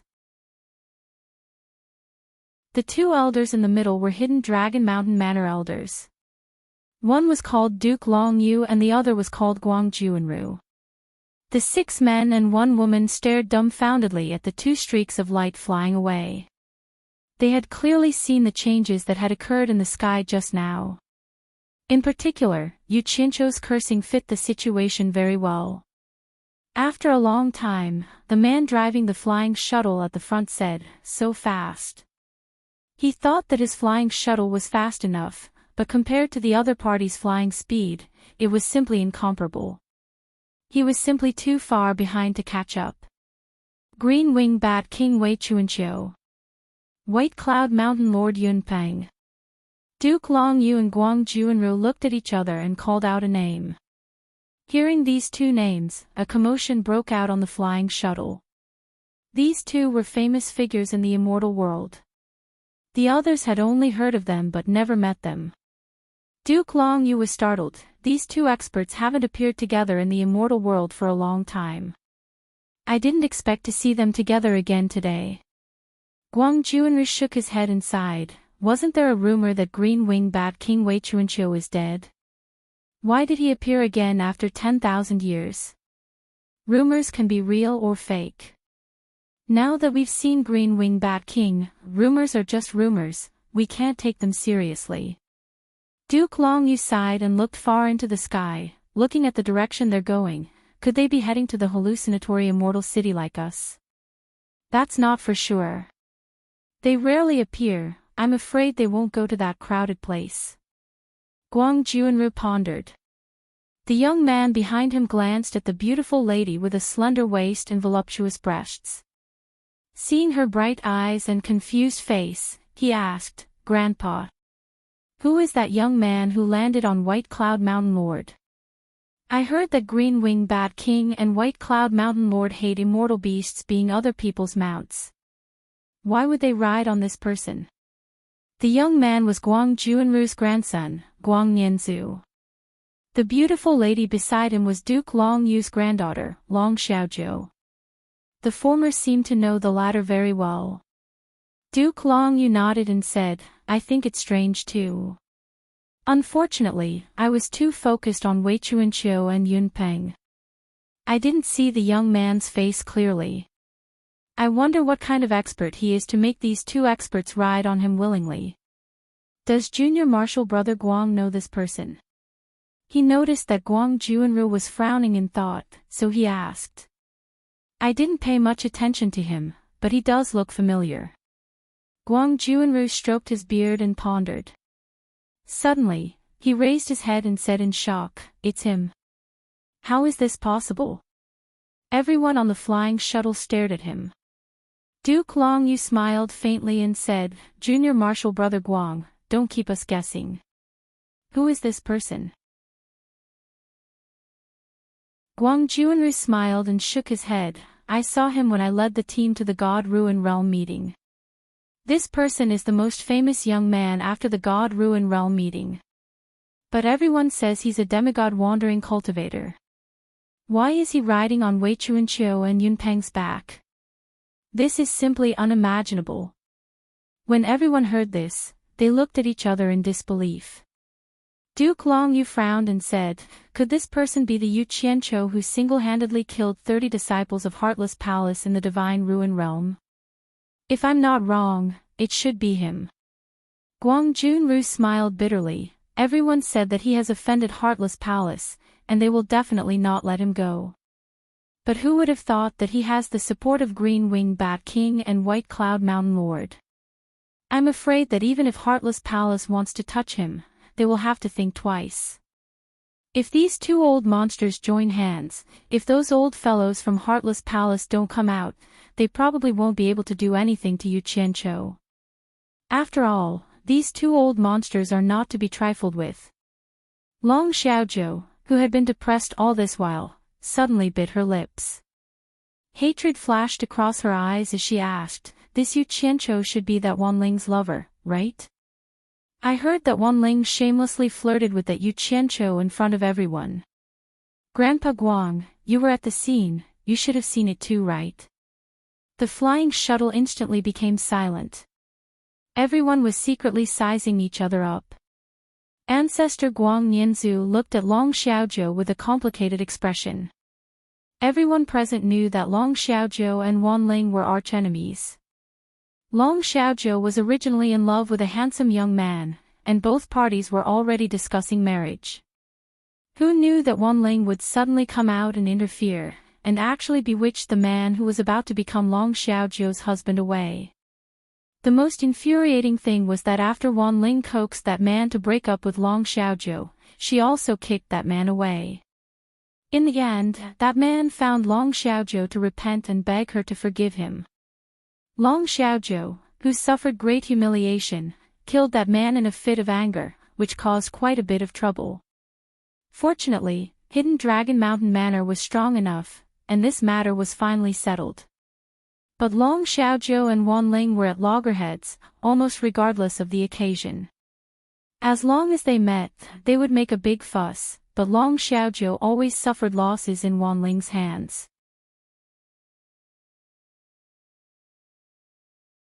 Chapter 857.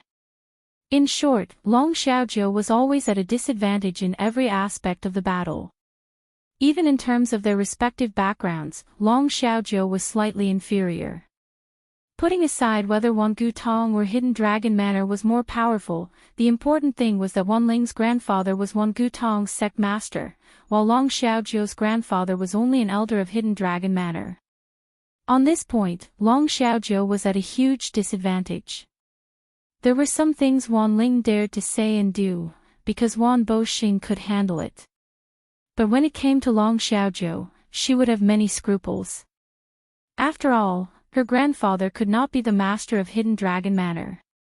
Duke Long Yu furrowed his brows, sighed slightly and said, Little Jiu Air, let bygones be bygones. There's no need to hold a grudge against a man who isn't worth it. Otherwise, you'll be the one who gets hurt in the end. He then gave Guang Juanru a meaningful glance, and the latter immediately gave Guang Nianzu a meaningful glance as well. Long Xiaozhou had been depressed ever since she experienced that setback in her relationship, and Guang Nianzu had been her firm pursuer for a long time. Thus, the elders of both sides had the intention of matchmaking. This trip to hallucinatory Immortal City, the two elders said that they were going to do something, but in reality, it was to create an opportunity for the two of them.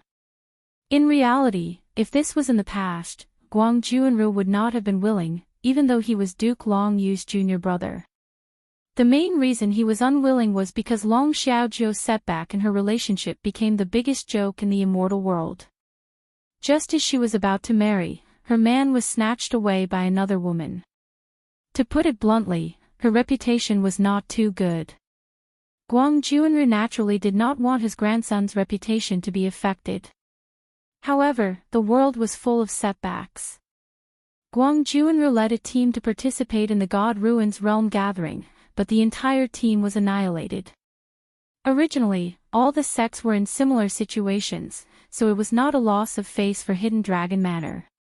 However, the key was that his background in the sect was not deep, because the direct descendants of Hidden Dragon Manor all had the surname Long, and he was an external elder. Thus, there were people who wanted to use this matter to mess with him.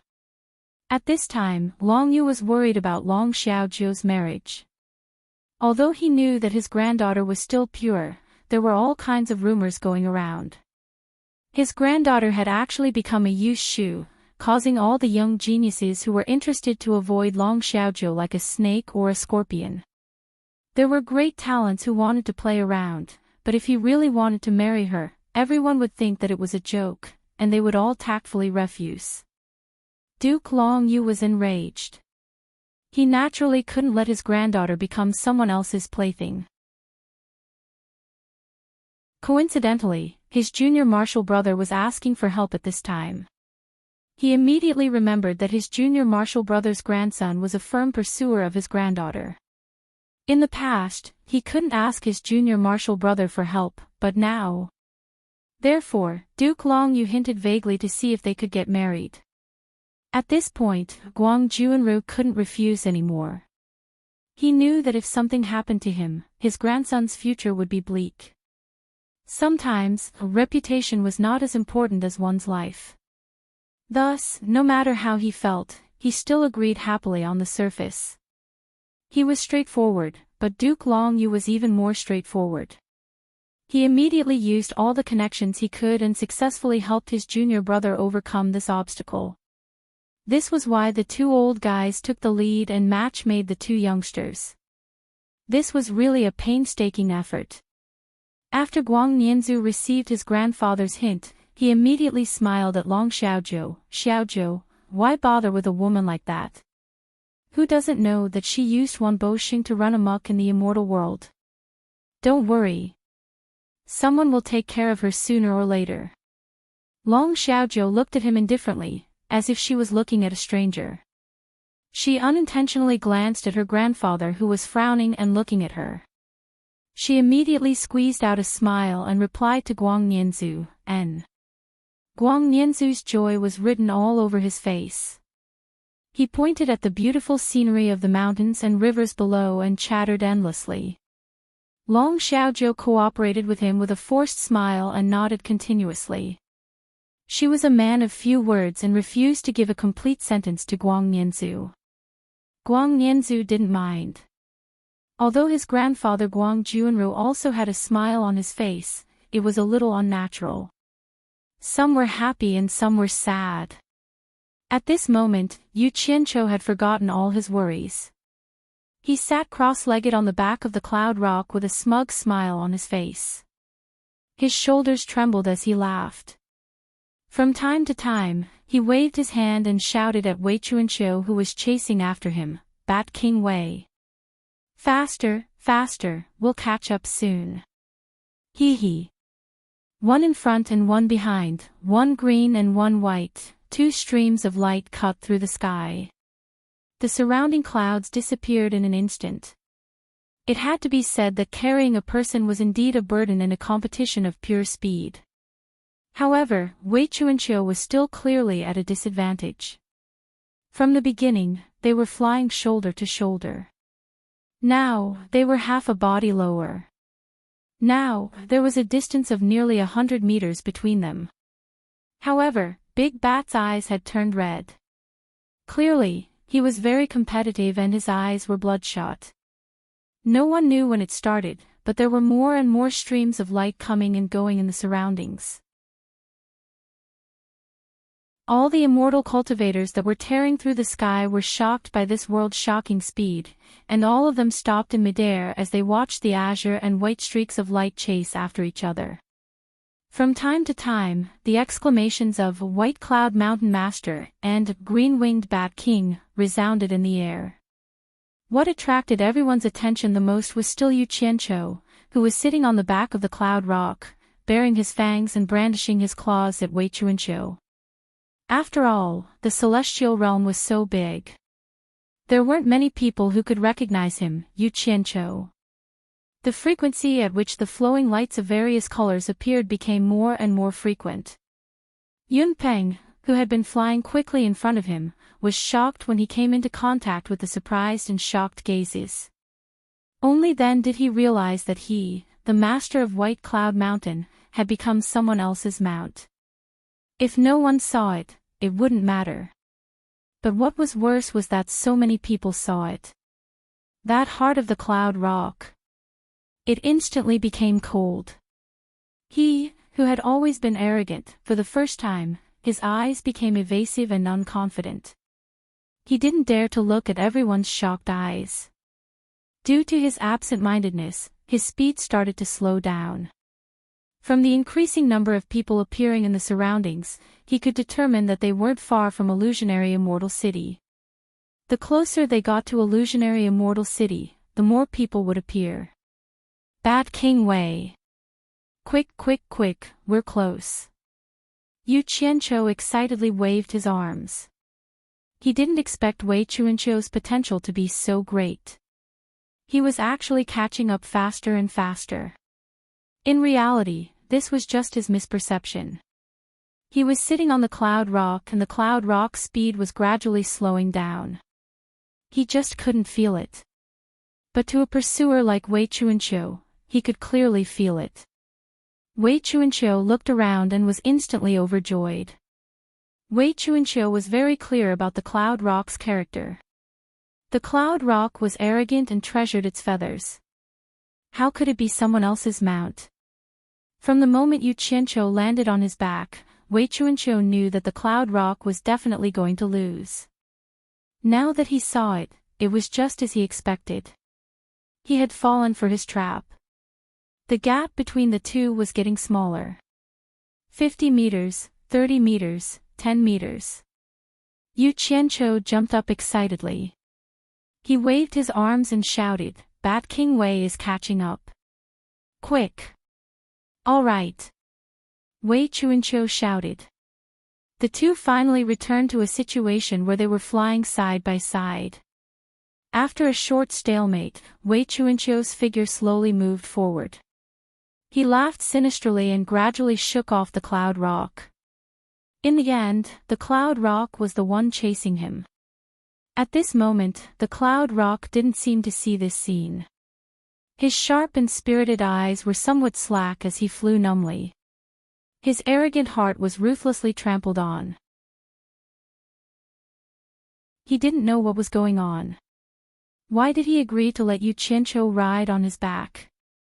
But it also felt like he was the one who wanted to compete with Wei Chuanqiu. Actually, the reason was very simple. It was because he saw an old friend that he hadn't seen for 10,000 years. He didn't expect that Wei Chuanqiu was still alive, so he was too excited. However, he was also a person with a cold face but a warm heart. He was used to using actions to express himself. In his heart, continuing the competition from 10,000 years ago was the best greeting gift. Wei Chuanqiu's sinister laughter as he brushed past caused the excited Yu Qianqiu to be slightly startled. He sensed that something was wrong. Furthermore, he finally sensed that Yunpeng's speed was gradually slowing down. Looking at the surprised gazes from all around him, he seemed to have guessed something. Damn it! Don't vent your anger on me when you lose. Yu Qianqiu coughed and sat down cross-legged. He no longer cheered for Wei Chuanqiu. Instead, he heavily patted Yunpeng and said, Senior Yun, Bat King Wei has already overtaken you when you weren't paying attention. Yunpeng suddenly woke up from his daze. Hearing the sinister laughter that came from 100 meters away, he immediately understood everything. He immediately shouted angrily, Wei Chuanqiu, you dare to scheme against me. **T. If you want to act shamelessly, then say it clearly. If you bet, then you have to accept your loss. Don't play this game.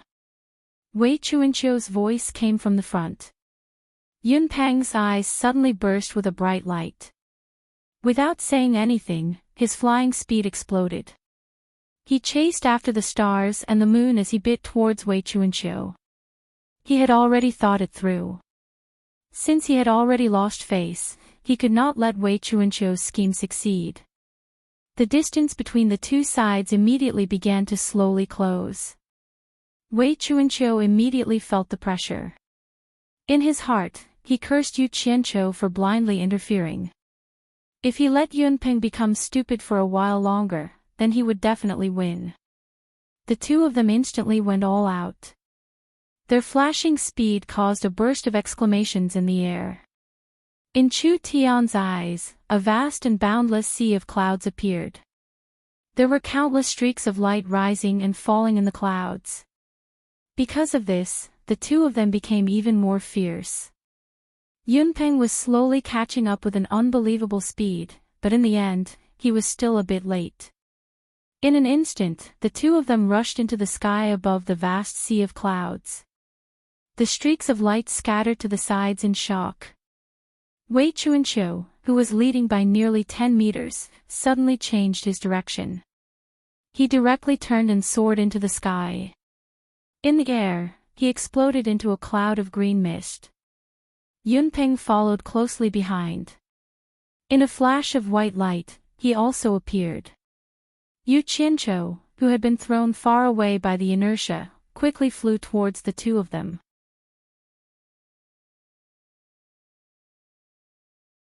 Chapter 858. Above the vast sea of clouds, all kinds of flowing lights appeared and hovered in the air to observe. Green-winged Bat King and White Cloud Mountain Lord, these two titles were constantly being whispered. The two people everyone was talking about were hovering in the air, facing each other. Yunpeng's expression was originally gloomy, but when he heard people talking about when he became the brat's mount, he immediately shouted angrily, "Wei Chuanqiu, why do you want to harm me?" As expected, he exploded. Yu Qianqiu secretly clicked his tongue and quietly retreated a little to avoid being implicated. Wei Chuanqiu asked with a face full of suspicion, "Yunpeng, is there something wrong with your brain? Why don't you tell me when I have harmed you?" Yunpeng choked. He couldn't say that he had become someone else's mount. Seeing this, Wei Chuanqiu coldly snorted and said, "If you lose, then admit defeat honestly. Don't find all kinds of excuses. If you refuse to admit defeat, I can't do anything to you. Say it yourself. Do you admit defeat or not?" Yunpeng's eyes were like cold lightning, staring straight at Wei Chuanqiu. Wei Chuanqiu couldn't help but feel guilty. He immediately waved his hand and said, "If you don't admit defeat, then forget it. I won't force you, just pretend that nothing happened." Then he shouted to Yu Qianqiu, "Let's go." He turned into a flowing light and flew towards the mountains of clouds and the sea of fog below. Yu Qianqiu didn't say anything. He looked at Yunpeng and acted as if he didn't know anything. He chased after Wei Chuanqiu. The two of them passed through the misty clouds one after another, and the view before them suddenly became clear. Below the clouds, there were many strange mountains, like stars in a chessboard. On top of every mountain, there were houses of different styles. Some were tall buildings, some were courtyards, some were green tiles and red walls, and some were resplendent in gold and jade. In the middle of the mountains, there was a huge square, crowded with people. It was very lively. It was very similar to what Yu Qianqiu saw in the 100 Flowers Valley. It was filled with stalls of small merchants and peddlers. The perimeter of the square began to spread out with many winding main roads, leading in all directions.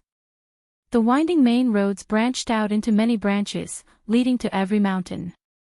Seen from the air, the main and branch roads that wound between the mountains looked like thick and thin gray ribbons, intertwining like a labyrinth, dazzling the eyes. There was an endless stream of people on the grayish-white ribbon, and there were people flying across the sky from time to time. It was very lively. The two of them stopped in the air below the clouds and looked down with different expressions. Wei Chuanqiu sighed with emotion. After 10,000 years, he saw the prosperity of the illusory immortal city again. On the other hand, Yu Qianqiu looked around at the various buildings on top of the mountain and asked blankly, could this be the hallucinatory immortal city? He felt that it was different from what he had imagined, and he couldn't tell what was hallucinatory about it. Where else could it be if not the illusory immortal city? Wei Chunqiu was startled as she spoke. She turned around and sized him up suspiciously. Could it be that you've never been to the illusory immortal city before? Yu Qianqiu replied casually, what's so strange about that? I've always been concentrating on cultivating and haven't come out to gain experience. It's very normal that I haven't been to the illusory immortal city before. You're so cunning and despicable before coming out to gain experience. What would you be like if you came out to gain experience? Wei Chunqiu had a face of disbelief. She noticed that she couldn't tell if Yu Qianqiu was speaking the truth or not from his face. Her small eyes were filled with puzzlement as she asked, what exactly do you want to do here? Could it be that you want to buy or sell something? No. Yu Qianqiu turned his head to look at the mountains below. He frowned and said, Bad King Wei, where is the Merchant Alliance?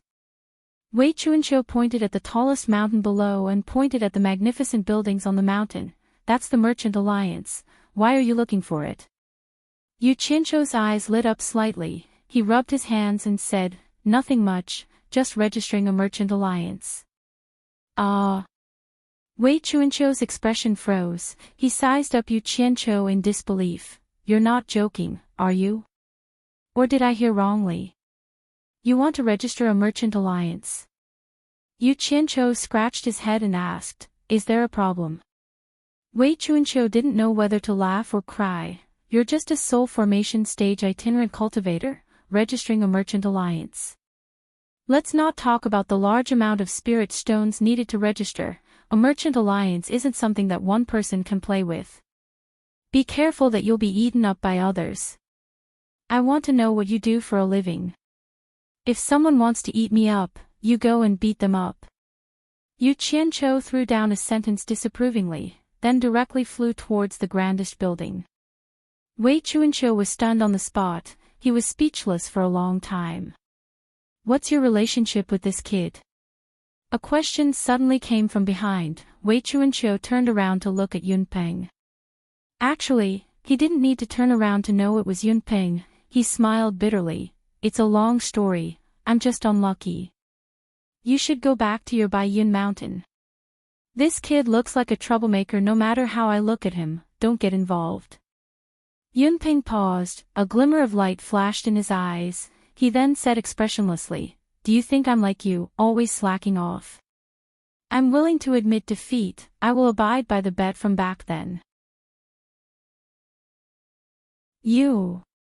Wei Chunqiu suddenly turned around, waved his sleeves and sighed. Why do you have to do this? You and I both know that was just a joke back then. You and I were competitive. It can't be taken seriously. It's just 10 years, it's no big deal. Yunpeng said indifferently. Back then, the two of them were proud of their speed. Because of a disagreement, they made a bet, both of them competing in speed. The bet was that the loser would run for 10 years for the winner. At that time, they competed many times, but they were evenly matched, no one could win. Now that Wei Chunqiu had slacked off and won, whether the bet was valid or not depended on both of them. The two of them floated in the air, extremely conspicuous. Wei Chunqiu looked wretched, his body was thin, and his sleeves were strangely big, while Yunpeng's aura was extraordinary. The two of them, one green and one white, formed a clear contrast. The passers-by would size up the two of them from time to time. Those who knew them were in awe, those who didn't seem to be watching a joke. After a moment of silence, Yunpeng stared at the mountain peak where Yu Qianqiu flew to, and said lightly, Your little friend seems to be in some trouble. Before he finished speaking, Wei Chunqiu had already flashed over, followed by Yunpeng. Yu Qianqiu, who was blocked outside the main hall, looked at the two golden-robed men at the door, feeling depressed. The reason why they didn't let him in was because the guards told him that this place was the Chamber of Commerce Alliance, and only the Chamber of Commerce Alliance matters were handled. Other unrelated people were not allowed to trespass. Yu Qianqiu nodded and bowed, telling them that he was here to register a Chamber of Commerce, but they told him that registering a Chamber of Commerce required a referral from another Chamber of Commerce, otherwise, he would not be allowed in. Yu Qianqiu had never heard of this rule, and thought that the two guards were purposely making things difficult for him, but in the end, he was very understanding, and took out 2 storage bags with a smile, and secretly stuffed them into the hands of the two, so that they could make things convenient for him. The 2 guards were dumbfounded. It was the first time they had seen such an open bribe. It was no different from harming them. If they were found out, they would be in trouble. The 2 of them were furious, as if they had caught a hot potato. They could not wait to throw away the storage bags that Yu Qianqiu stuffed into them, and gave a serious warning. Is it too little? Motherf *cur. Even a guard's appetite is so big. Yu Qianqiu looked gloomy as he turned around to pick up the 2 storage bags. Coincidentally, Wei Chuanqiu and Yunpeng landed in front of him. Wei Chuanqiu's gaze swept over the 2 guards, asking suspiciously, "What did you stuff into them?" Yu Qianqiu lowered his voice and mocked, "Their appetite is too big. There are 10 divine grade spirit stones in each storage bag. Ah. It seems they think it's too little, not letting me register. Bribing in public." Wei Chuanqiu and Yunpeng's faces twitched. The former asked with difficulty, "Why did you give them spirit stones? Don't tell me you want to barge in without a referral from another Chamber of Commerce." Ah. Yu Qianqiu blanked for a moment. Do I really need a referral from another Chamber of Commerce to register? This is the rule of the Chamber of Commerce Alliance, mainly to prevent people with unknown origins from causing trouble, don't you know? Wei Chuanqiu weakly raised his hand to his forehead. The sharp light in Yunpeng's eyes receded, his eyelids drooping slightly as he maintained his silence. Yu Qianqiu turned around to look at the open doors, muttering under his breath, "Damn it. There's such a lousy rule, why haven't I heard of it before? Who should I look for a referral?" Pondering for a moment, his eyes lit up, asking, "Bad King Wei, Wan Gu Tong should have a business here, right? Do you know where it is?"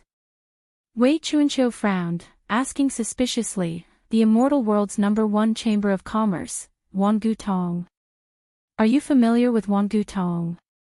For a referral like this, if one doesn't have a good understanding of the other party's background, one wouldn't help, it might even be risky. Without old man Wan Bo's approval, no one would dare to help Wan Gu Tong. "Are you sure Wan Gu Tong is useful?" "I'll give it a try." Yu Qianqiu looked around, asking, "Which mountain is Wan Gu Tong on?" At this time, Yunpeng, who had been silent all this time, suddenly pointed to a mountain not far away, over there. Yu Qianqiu took the opportunity to look at the gray buildings on the opposite side of the mountain.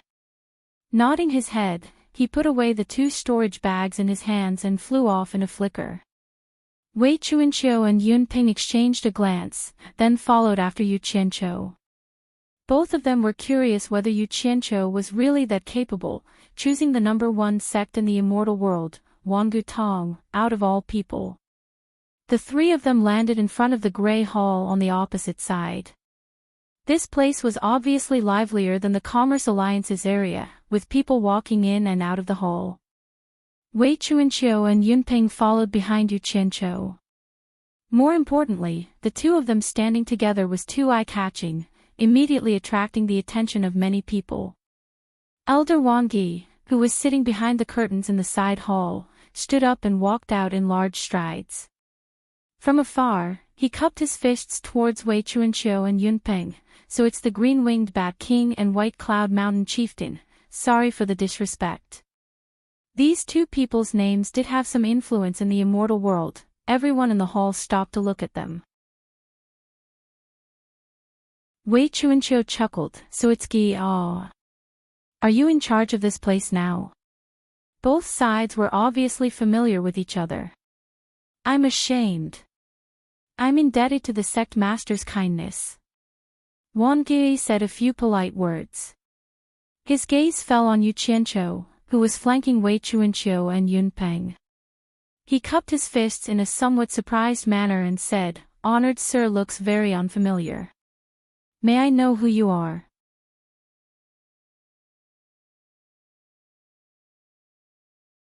Chapter 859. He clearly misunderstood. Not being able to see through Yu Qianqiu's cultivation was one reason, but the most important reason was that Yu Qianqiu had Wei Chuanqiu and Yunping following behind him. These two followers were more powerful, and ordinary people couldn't afford to use them. "I'm no expert," Yu Qianqiu smiled self-deprecatingly and cupped his hands. "I'm Yu Qianqiu." Yu Qianqiu. Wang Ge was startled. He felt that the name sounded familiar, so he asked tentatively, "You're the Yu Qianqiu who participated in the gathering of the God Ruin Realm?" Yu Qianqiu was also startled by him. He calmed himself down and said, "I did participate in the gathering of the God Ruin Realm. Is there a problem?" He thought that Wan Ling and the others wouldn't spread the news that he was an immortal emperor's secret agent everywhere. "He's Yu Qianqiu, so it's him." Whispers immediately came from the hall, and everyone's eyes were focused on Yu Qianqiu. Yu Qianqiu looked around blankly, as if he didn't think that he had already become so famous. Wei Chuanqiu and Yunpeng looked at each other speechlessly. They didn't know where Yu Qianqiu came from. How could so many people know him? This didn't match the identity of a spirit-severing rogue cultivator. The two of them didn't know that the people in the hall were even more confused about them. Why would early immortal Emperor Wei Chuanqiu and Yunping hang out with a mere spirit-severing rogue cultivator? After confirming that the person in front of him was indeed Yu Qianqiu, Wang Ge immediately looked at him in a new light. He didn't know what was going on between Yu Qianqiu and Wan Gutong, but he heard about Wan Ling holding Yu Qianqiu's hand in public. Wan Ling was deeply doted on by Wan Bushing. Wang Ge had to give face to Wan Ling's lover. He immediately cupped his hands towards the three of them and said, "It's rare for three esteemed guests to come, please come in." The three of them didn't stand on ceremony and followed him to the room on the left of the hall. After sitting down, Wang Ge asked with a smile, "I don't want to make a deal, I just have a request. I want to register a merchant association with the Alliance, but I need it to be recommended by another merchant association. I'm afraid I'll have to trouble your merchant association to be my referral. I want to register a Chamber of Commerce in the Chamber of Commerce Alliance, but I need a referral from another Chamber of Commerce. I'm afraid I'll have to trouble your Chamber of Commerce to be my referral." The smile on Wang Ge's face froze for a moment, then he laughed it off and said perfunctorily, "I can't make the decision on this. This matter must be approved by our sect leader." Yu Qianqiu didn't have the time to beat around the bush with him.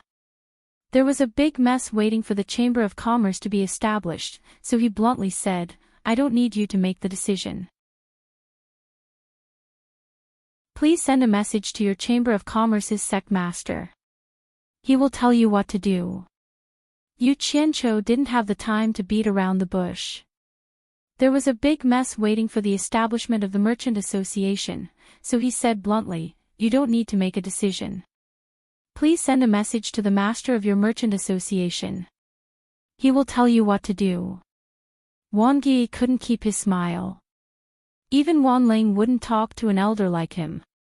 If it weren't for Wei Chuanqiu and Yunping sitting here, he would have sent them away. The faint smile on Yu Qianqiu's face didn't diminish. He stood up and slowly walked in front of Wang Ge. He said word by word, "I don't want to have any conflict with you, but I don't have time to beat around the bush. I advise you to pass on my words to Wan Bushing as soon as possible. He naturally knows what to do. If you delay things, I'm afraid Wan Bushing won't forgive you." Wei Chuanqiu and Yunpeng looked at each other. They didn't know what was wrong with Yu Qianqiu. He actually dared to say such words. However, to their surprise, Yu Qianqiu's body actually faintly emanated the aura of a superior. He was like a completely different person compared to before. Insolent. Wang Ge's hair and beard stood on end as he barked, "The name of our merchant association's master is not something you can call out." Yu Qianqiu's gaze turned cold. He casually took out the profound purple token and raised it up. My words have offended you, Elder Juan, please quell your anger. Since Elder Juan is unwilling to help me contact your merchant association's master, then please help me pass my words to Wan Ling. When she gave me this token, she said that I can use this token to look for her if I need anything. Wang Yi suppressed his anger the moment he saw the token. This token represented Wang Gutong's reputation, it couldn't be easily damaged. He snatched the token from Wang Yi's hand, exasperated. Wait a moment. He turned around and left. Wei Chuanqiu stood up and circled around Yu Qianqiu twice.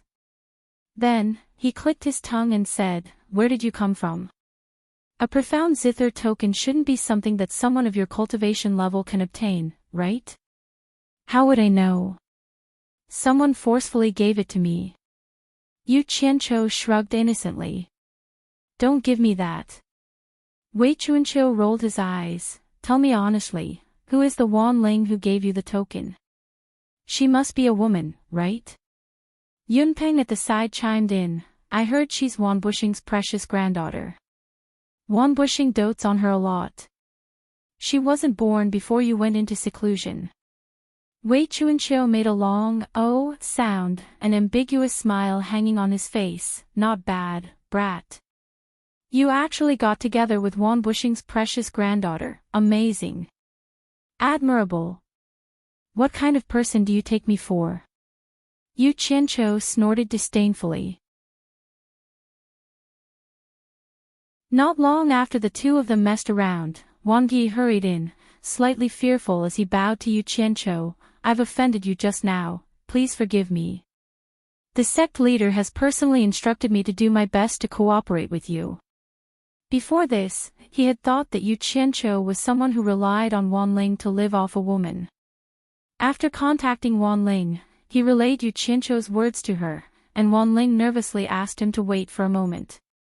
What surprised Wang Yi was that not long after, Wan Bushing personally contacted him, warning him in an unusually serious tone, promise him, try not to provoke him in the future, this person's background is very deep.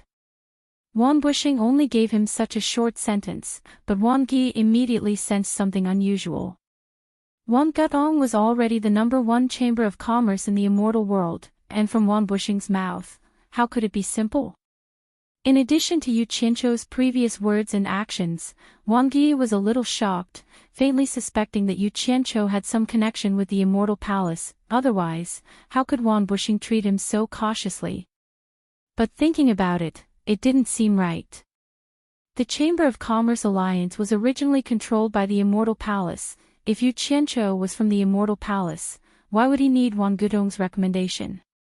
No matter how he thought about it, he couldn't figure out the reason, but he knew that this Yu Qianqiu was not someone he could afford to provoke.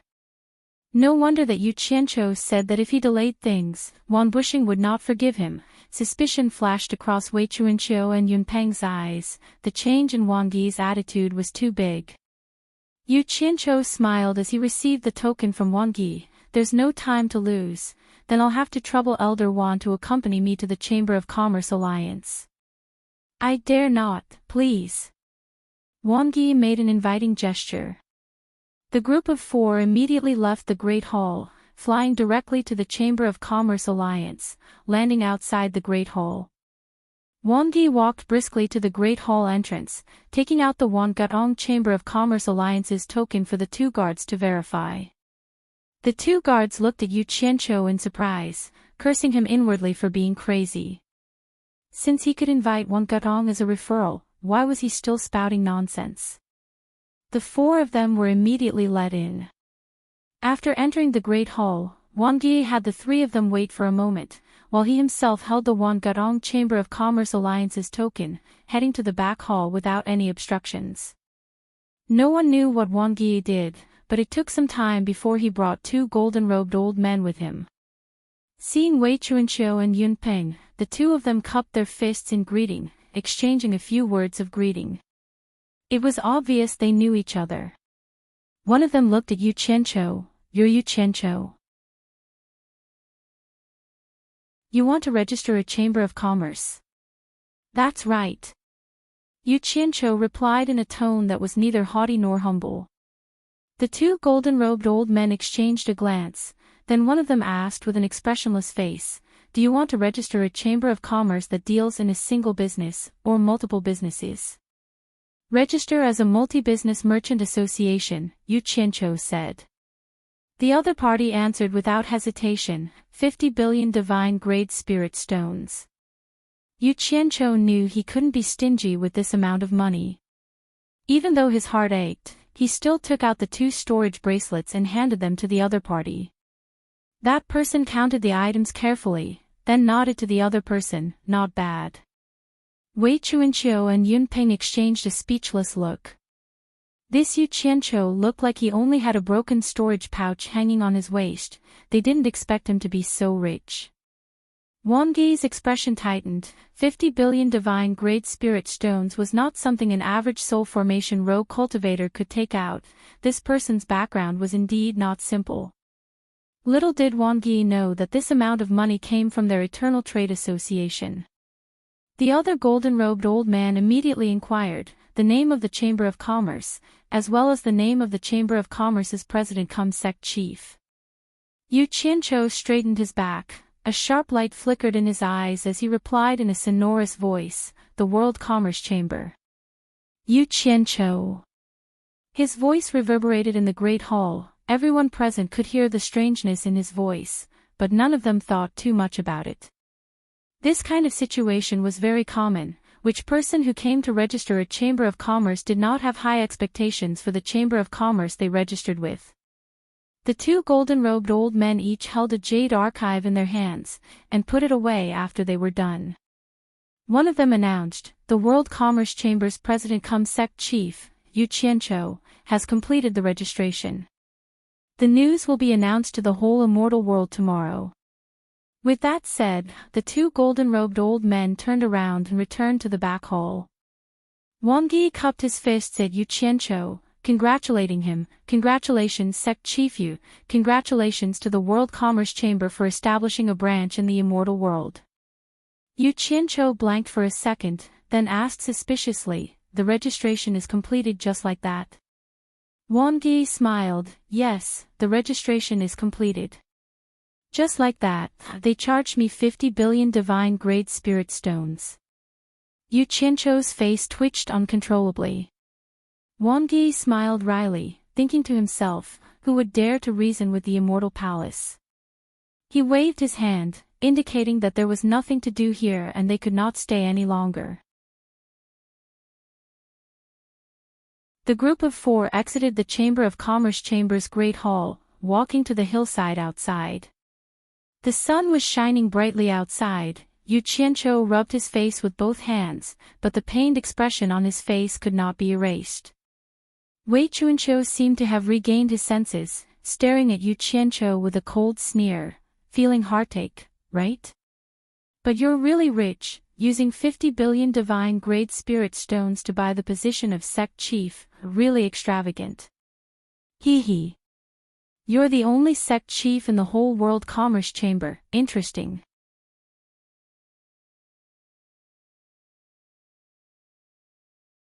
Chapter 860. Who says I'm a lone sect leader? Yu Qianqiu looked at Wei Chuanqiu indifferently. His eyes narrowed as he said slowly, "Don't I still have you?" Wei Chuanqiu was rendered speechless. Noticing that Yun Peng and Wang Yi were looking at him suspiciously, Wei Chuanqiu straightened his face. "Yu Qianqiu, don't drag that world commerce of yours into my head. I have no interest in your rundown world commerce that has nothing." Yu Qianqiu tilted his head to avoid the dazzling sunlight. Looking at the streams of light rising and falling in the sky, he slowly said, "Everything starts from nothing. What should have will eventually have. It's time for a lone sect leader like me to recruit some subordinates." As he was speaking, his eyes suddenly narrowed, looking at the buildings on the surrounding hills, asking in astonishment, "Other merchant houses have their own hills here, where is my territory?" Everyone exchanged a glance, then Wang Yi said as if it was a matter of course, "Naturally you have to buy it." "You have to buy it? Didn't you pay 50 billion divine grade spirit stones just now?" Yu Qianqiu exclaimed in shock. It's fine if you don't have to spend money. Wei Chuanqiu said with a mocking smile, there is another method that the World Commerce Alliance allows. If you fancy a house's territory, you can use your name as the World Commerce House's sect leader to issue a challenge to that house's sect leader. According to the World Commerce Alliance's rules, both houses' sect leaders are allowed to challenge each other. As long as you win against the other house's sect leader, the other house has to give up their hill to you, then you don't have to spend a single spirit stone. This works. Yu Qianqiu was rendered speechless for a moment, then asked with a lack of confidence, how many spirit stones does it cost to buy a hill? He admitted that he didn't have the ability to challenge other houses' sect leaders, thus he didn't count on saving money. Wei Chuanqiu was the first to answer, decisively raising a finger, 10 billion divine-grade spirit stones. If you're not willing to pay this amount, and don't want to challenge other houses' sect leaders, then learn from them. As he spoke, he pointed at the huge plaza surrounded by mountains. There were countless stalls and vendors there. The meaning behind his words was obvious. He wanted Yu Qianqiu to learn from them and set up stalls there. Yu Qianqiu's expression twitched. He gritted his teeth and said, this old man is now the Grand Sect Master of the World Chamber of Commerce. How can I do something like setting up a stall? I think I'll leave this matter to you. I'll prepare the things to sell for you. There's no need for you to worry. Yunpeng and Wang Yi stared at Wei Chuanqiu at the same time. The latter's smile froze on his face. After a long while, he said, what? Why? Why not? Because you promised to help me. Yu Qianqiu spoke with an indifferent expression, if you don't want to set up a stall, I won't force you. Lend me 10 billion divine-grade spirit stones first, I'll repay you later. 10 billion. Wei Chuanqiu was dumbfounded, I don't see any hope of a lone sect master like you making money. What's the difference between lending you 10 billion spirit stones and throwing it away? I don't even have enough spirit stones for my own use. I can consider giving you 1 or 200 million spirit stones for free, 10 billion is out of the question. Yu Qianqiu's eyes lit up. He had said it casually, but from the other side's words, it seemed like he could really take out 10 billion spirit stones. He coughed lightly, for an expert like you, taking out 10 or 20 billion spirit stones shouldn't be a problem. As for my ability to repay you, you don't need to worry about it. Think about it, I can take out 50 billion spirit stones to register the World Chamber of Commerce, do you think I'll be short of your 10 billion? Wei Chuanqiu shook his head like a rattle drum, refusing, since you're so rich, why are you thinking about me? I haven't had any income for many years, living off my savings. If you want to borrow money, find someone else. For example, their Wan Gutong is very rich, don't you have a close relationship with them? His finger pointed at Wang Yi. Wang Yi lowered his head and pretended he didn't hear anything, pretending he didn't know anything. This matter has nothing to do with me. Yu Qianqiu glanced at him, he wouldn't do something like reaching out to Wan Gutong for money again. As the saying goes, even a rabbit will bite when it's cornered. He couldn't keep trying to take advantage of the other party.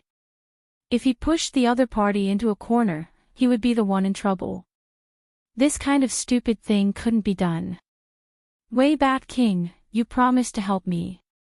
Yu Qianqiu emphasized this point once again. Wei Chuanqiu immediately protested, it's true that I promised to help you, but I can't possibly take out my savings to play with you. Look at what you've done. You actually spent 50 billion to buy a lone sect leader, your brain. I'm not going to play along with you, and I can't afford to, because I'm not as extravagant as you. Wang Yi was pondering the relationship between Wei Chuanqiu, Wang Yi, and Yu Qianqiu, whereas Yunpeng was silently observing from the side. He too was pondering what was going on between Wei Chuanqiu and Yu Qianqiu. A person who could casually take out 50 billion divine-grade spirit stones and still dared to pester Wei Chuanqiu endlessly, no one would take him as an ordinary soul formation rogue cultivator. Lend me 10 billion, I'll return you 15 billion a year later. Yu Qianqiu stated nonchalantly. Yunpeng and Wang Yi exchanged a surprised glance. This interest was really high, a little too high. I don't. Wei Chuanqiu's refusal was stuck in his throat, the mustache above his lips curled up, and a hint of melancholy flickered in his eyes as he asked in a doubtful tone, "Are you sure you'll return me 15 billion a year later if I lend you 10 billion? This high profit made him feel conflicted. Yu Qianqiu smiled as he untied the storage bag at his waist, handing it over to Wei Chuanqiu. I won't force you. Take a look at the things inside before you decide if you want to lend them to me. Wei Chuanqiu received the storage bag suspiciously, and after a brief inspection, his eyes widened in shock as he swiftly took inventory of the things inside. There was a big pile of immortal herbs inside, each one of them was worth 100 million spirit stones. There were at least 100 billion inside the storage bag. Wei Chuanqiu swallowed with difficulty, raising his head. These, Yu Qianqiu immediately waved his hand, cutting Wei Chuanqiu off, pulling the storage bag back with a smile. It's enough that you've seen it, don't spout nonsense.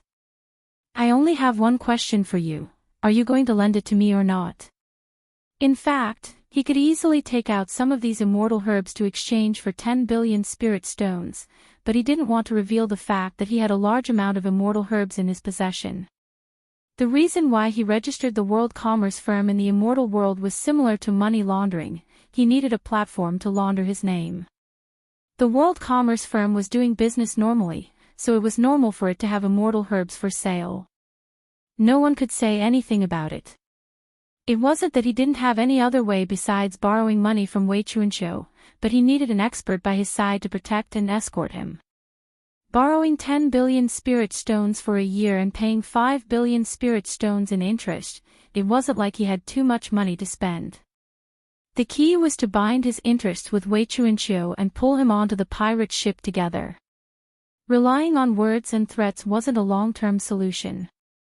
I'll lend it to you. Wei Chuanqiu agreed in an unusually decisive manner, and quickly took out a storage bracelet. Before handing it over to Yu Qianqiu, he didn't forget to warn him, I'll say the ugly words first, if you dare to lie to me, don't blame me for falling out with you. Yunpeng and Wang Yi looked at each other, not knowing why Wei Chuanqiu's attitude had changed so completely, but it was definitely related to what Yu Qianqiu had shown him. It was also because of this that the items in the storage bracelet were very attractive to the two of them, but looking at Yu Qianqiu's intentions, it seemed like he didn't want a third party to know about it, so the two of them could only suppress their curiosity. My character is the best guarantee. Yu Qianqiu took the storage bracelet and counted it as he praised himself. The number wasn't bad, there wasn't a piece more or less. He wore the storage bracelet on his wrist in satisfaction, his eyes already sweeping across the surrounding mountains, as if he was choosing a mountain. However, after a while, he frowned. He discovered that all the places he could see were occupied by people. This area of mountain surrounded the square, it should be the most prosperous area. His gaze paused for a moment when it landed on Wangutong's mountain peak, then he pointed in a circle and said, Are the sects that occupy this mountain peak all the big sects in the immortal world? That's right, the top-ranked sects in the immortal world are all gathered in this area. The further you go, the weaker the sects become. For example, the world commerce firm that you registered can't even be considered a beginner, I'm afraid it can only be in the outermost area. However, if you become strong enough in the future, you'll have a chance to stand at the front, Wei Chuanqiu explained seriously. There was no other way, he had already invested a large sum of money, so he naturally hoped that Yu Qianqiu could earn a lot of money as soon as possible, and then return it to him, allowing him to make a fortune as well. Looks like I can only find a mountain to make do with first, and raise the banner of the world commerce firm here. Let's go.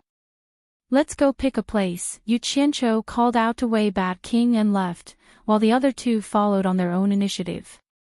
There was no dense cloud covering the sky inside Hallucination Immortal City, it was clear that this place was also covered by a large array. Although it was difficult to spy on the situation below from high up in the sky, it was different from the protective array that Yu Qianqiu had seen in the human world. This place could be entered and exited at will, without any obstacles. The group of 4 flew around the periphery of Hallucination Immortal City. There were many empty mountains at the periphery of the large array, but none of them satisfied Yu Qianqiu. However, places with good mountains and water had already been picked by others. In the end, they had no choice but to pick a high mountain with a waterfall.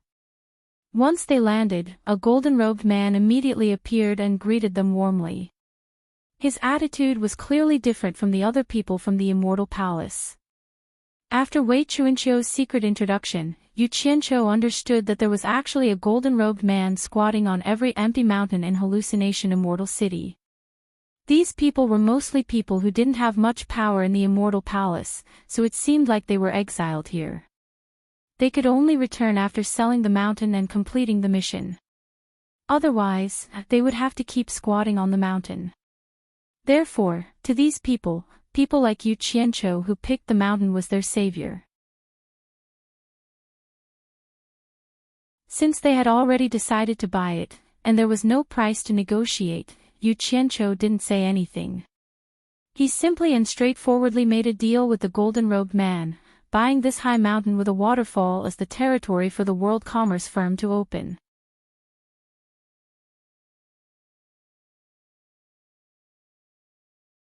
Chapter 861. This mountain couldn't be considered very tall in the hallucinatory Immortal City, but compared to the surrounding mountains, it was still relatively tall. Standing at the top of the mountain, one could clearly see the situation of the surrounding mountains. However, there were very few trees on the entire mountain, and not a single tree could be seen. Large chunks of rocks were exposed. Looking around, the barren mountain seemed a little out of the ordinary. The only interesting thing was that there were tens of clear springs and ponds at the top of the mountain. The water converged into one, forming a waterfall on one side of the steep slope. Although the mountain was barren, it was still a bit interesting. Yu Qianqiu looked around with high spirits. Although the territory wasn't big, at least he had his own territory in the immortal world, and he wouldn't be homeless in the immortal world. After building it a little and pulling the people from the mortal world up, this would be everyone's starting point in the immortal world. Why did you choose this mountain? I think that mountain is pretty good. Wei Chuanqiu muttered and pointed into the distance. It was a lush and green mountain with towering ancient trees. Not only was it pleasing to the eye, it was also filled with vitality. Yu Qianqiu lowered his head and looked at the 6 to 7 meter diameter pool beside his feet. There was actually a school of small fish swimming around in it. He didn't know how they got to the top of this mountain. He pointed and a fist-sized crystal ball of water floated up from the pool. Inside it was a frightened and uneasy fish that was scurrying around. Bat King Wei, you don't understand. Doing business is all about feng shui. A place with water represents fortune. Especially this running water, it represents an unending stream of fortune. If we occupy this mountain, we will definitely be rolling in money in the future. Do you believe it? Yu Qianqiu said with a smile. The water ball landed in his palm, and the small fish inside became more and more anxious. Every time its head bumped against the water ball, it would create a ripple. Unfortunately, it was unable to break through the circular water screen. What does feng shui mean? Wei Chuanqiu was stunned. He looked at the other two with a questioning gaze. Yunpeng and Wang Yi also looked at each other, their faces full of doubt. It seemed like they had never heard of this before. Feng shui is the meaning of luck. Those who have feng shui will be able to do everything smoothly. This is a very profound spell, and I only know a little about it. Yu Qianqiu casually bluffed. It was really difficult for him to explain anything. The water ball in his hand was thrown back into the pool, and it quietly melted into the water. The small fish scurried around for a while before hiding in the cracks of the rocks at the bottom of the pool, not daring to come out. The three of them looked at each other, feeling a little confused by what they were hearing. Wei Chuanqiu knew that Yu Qianqiu had some incredible tricks up his sleeves. Even though she didn't completely believe him, she still believed him a little. She probed, "Are you saying that as long as we occupy this mountain, we will be able to bring fortune?" Of course, Yu Qianqiu's eyes flashed, and he said indifferently, "But it still needs to be modified by me." After saying that, he leaped into the air and carefully looked at the gushing waterfall, preparing to make good use of it. The few of them didn't know what he was looking at, so they also came to take a look. After looking for a long time, they couldn't see anything. However, they saw that Yu Qianqiu had leaped to the front of the waterfall. He stretched out both of his palms from his sleeves and pressed them against the waterfall, causing the water to splash everywhere. No one knew what he was doing. After a while, the few of them finally saw some clues. They found that Yu Qianqiu was adjusting the mountain behind the waterfall. As the mountain changed, the waterfall that was flowing straight down stirred up large patches of white water. After a while, they saw that the water had stirred up a big Tian character. After making this character, Yu Qianqiu grasped the right amount. The speed at which his palms rose and fell increased, and a down character appeared once again. Not long after, the four huge words World Chamber of Commerce stood erect on the slightly slanted mountain with an awe-inspiring aura. Each word emitted a hua-hua sound of surging water. The different pitches produced by the four words seemed to be announcing to everyone that this was the World Chamber of Commerce. In an instant, the entire mountain became extraordinary. Wei Chuanqiu and the others looked at each other speechlessly. They found that after Yu Qianqiu's actions, this mountain really did have a bit of a treasure land of feng shui. Yu Qianqiu also flew into the air to look at it from all different angles. The corner of his mouth hooked into a smile. It seemed that he quite liked his masterpiece. When the Chamber of Commerce Alliance announced the newly established World Chamber of Commerce, it didn't attract much attention in the immortal world. What really made people remember this Chamber of Commerce was the mountain that the World Chamber of Commerce had transformed.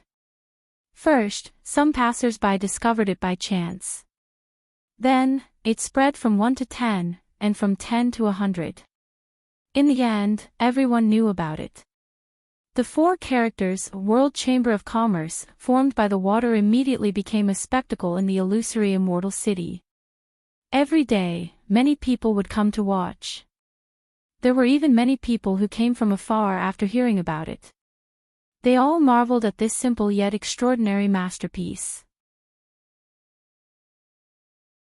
There was no doubt that no matter how strong this newly established World Chamber of Commerce was, this masterpiece alone was enough to let everyone know that there was such a World Chamber of Commerce in the immortal world.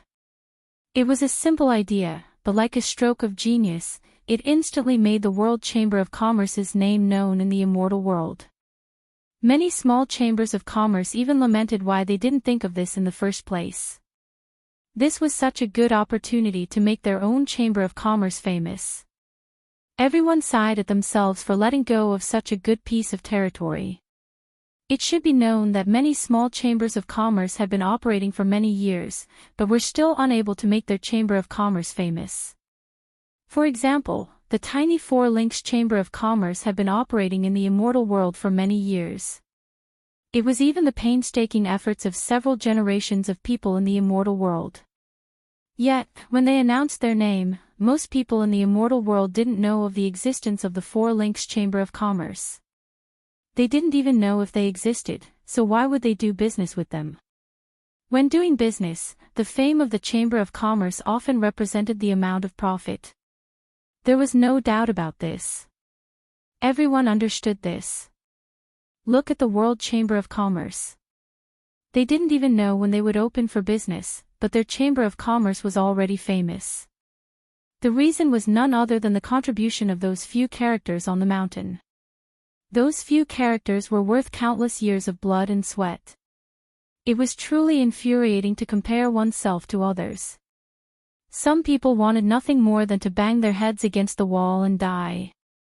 The mountain was still the same mountain. It just had an owner and a few more characters on the mountain. Other than that, there were no other changes. There weren't even the most basic buildings. It was clear that the World Chamber of Commerce hadn't opened yet. Even so, Wei Chuanqiu had seen the changes in the past few days. They hadn't even started doing business, but their popularity was already booming. Once they opened for business, business would definitely not go wrong. The shifty-eyed Wei Chuanqiu had been wandering around the mountain with his hands behind his back for the past few days. He looked like he was patrolling the mountain. Yu Qianqiu didn't make him do hard labor, but he enjoyed it. He especially liked to wander around the side of the mountain with the characters. It was as if he wanted to tell everyone who came to watch that he was the owner of this mountain. It felt really good to receive the envious gazes of so many people. It seemed like this was the first time he had found this feeling after living for so many years. Although he knew that the owner of this mountain was Yu Qianqiu, he felt that he had spent 10 billion to have this popular territory appear. His contribution was definitely not small. It was only right for him to enjoy this bit of glory. He now had no doubts about Yu Qianqiu's Feng Shui treasure land. He had just occupied this territory and it immediately became a treasure land. The Feng Shui was too good, he would definitely be able to make money in the future. However, the more he thought about it, the more conflicted he became. If business was booming in the immortal world, then he would be able to make a fortune. However, he would only receive 5 billion for the money he spent. Wasn't that too little? Wei Chuanqiu's beady eyes darted around, looking at Yu Qianqiu who was also looking around the mountain. Yu Qianqiu had been thinking about how to use the current location to build this mountain, especially the dozens of clear springs and ponds. It would be a waste not to use them. Wang Ge had long returned to Wangu Tong. He had his own matters and couldn't always accompany them. Yun Peng, on the other hand, found a place to sit cross-legged on the mountain. He hadn't moved for the past few days, but he was constantly paying attention to Wei Chuanqiu's movements. Based on his understanding of Wei Chuanqiu, Yun Peng could vaguely guess that Wei Chuanqiu was up to no good. Yu Qianqiu, when do you plan to start work on this mountain? Wei Chuanqiu had slipped behind Yu Qianqiu without him noticing, asking with a smile. His concern was obvious on his face. Yu Qianqiu jumped on top of a large rock and looked around the mountain again. His gaze gradually became resolute, as if he had made up his mind. He nodded slowly. I'll find people to start work in the next few days. Hee. That's good, that's good. Such a good Feng Shui treasure land is really a waste. Cough. That. Wei Chuanqiu's smile suddenly became serious. She said solemnly, it will definitely cost a lot of money to make the whole mountain look good. Have you prepared the money? Yu Qianqiu looked at him in surprise. Since when did Wei Chuanqiu become so concerned about him? He couldn't figure it out. Money is dead, but people are alive. Can a living person be stumped by money? Don't worry. I will think of a way. AI. It's not that I want to scold you, but you're really too much. Didn't I promise to help you? Why do you have to think of other ways to help me? Wei Chuanqiu also jumped on top of the large rock, standing beside Yu Qianqiu. He looked around. If we really want to build this mountain to look good, I'm guessing we'll need to spend several 100 million divine-grade spirit stones. If it's not convenient for you, I can lend you some, 1 billion more. Is that enough? Yu Qianqiu blanked for a second, looking at Wei Chuanqiu from head to toe with disbelief. It was as if he had heard something out of the Arabian Nights. He couldn't tell if he had heard wrong. Picking his ears, he asked suspiciously, did you just say you want to lend me another 1 billion divine-grade spirit stones?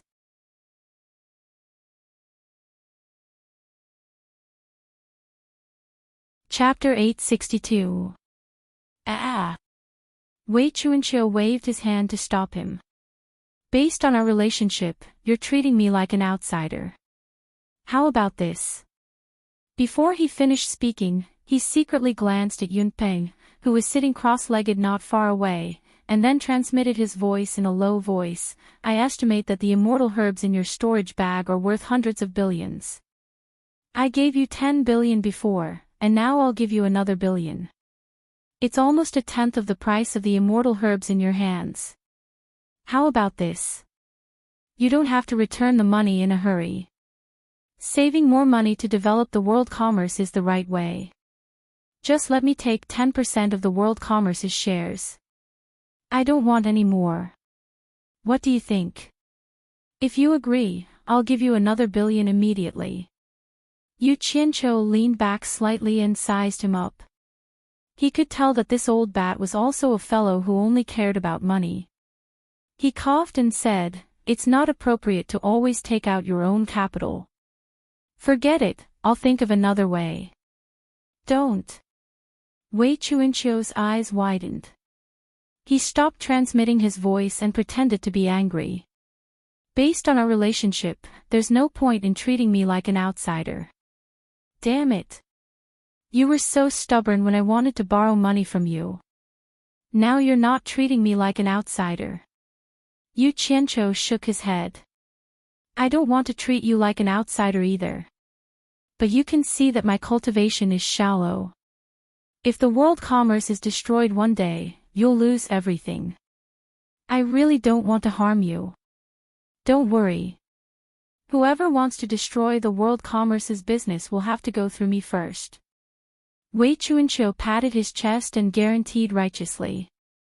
Then, he took out a storage bracelet that he had prepared before coming and stuffed it into Yu Qianqiu's hand. He said solemnly, "This is 1 billion. It's settled." Yunpeng, who had been staring at them, shook his head slightly and closed his eyes slowly. Yu Qianqiu looked at the bracelet in his hand and raised his brows. "This is not impossible. Old bat, I'll say the ugly words first. No matter how much money you invest, without my permission, you are not allowed to interfere with the world commerce's business. If you agree, then it's fine. If you don't, you can take the money back." This. Wei Chuanqiu hesitated for a moment. If he didn't care about anything, wouldn't he have the right to care after spending more than 10 billion? This was not a small amount of money. "Don't worry, I won't leave you out once we earn money. Just wait for your share," Yu Qianqiu added. If he didn't want to tie them down with benefits, he wouldn't want any outsiders to participate in World Chamber of Commerce's business. Wei Chuanqiu gritted her teeth and made up her mind. "I believe you. It's settled then." Upon hearing this, Yu Qianqiu immediately put away the storage bracelet and laughed. "Bat King Wei, you can rest assured. I guarantee that the money you get will be more than enough." Once the World Commerce Association became famous, many people naturally began to pay attention to who the sect master of the World Commerce Association was. On the wide square surrounded by mountains, it wasn't wrong to say that there were too many people and too many mouths. These days, the person who wasted the most of their mouths was the sect master of the World Commerce. Once 3 to 5 people met, they immediately started exchanging pointers. Someone asked the moment they met, "Have you heard? The sect master of the World Commerce Association is the Yu Qianqiu who killed all the disciples of Heartless Palace in the ruins of God." Another person immediately shook his head. "That's really strange. How could a mere soul formation stage loose cultivator take out 50 billion to register the World Commerce Association?" Someone at the side immediately interrupted. "He's not an ordinary soul formation stage expert. It's said that his background is very deep. I personally saw White Cloud Mountain Lord Yunpeng become his mount. Go and take a look.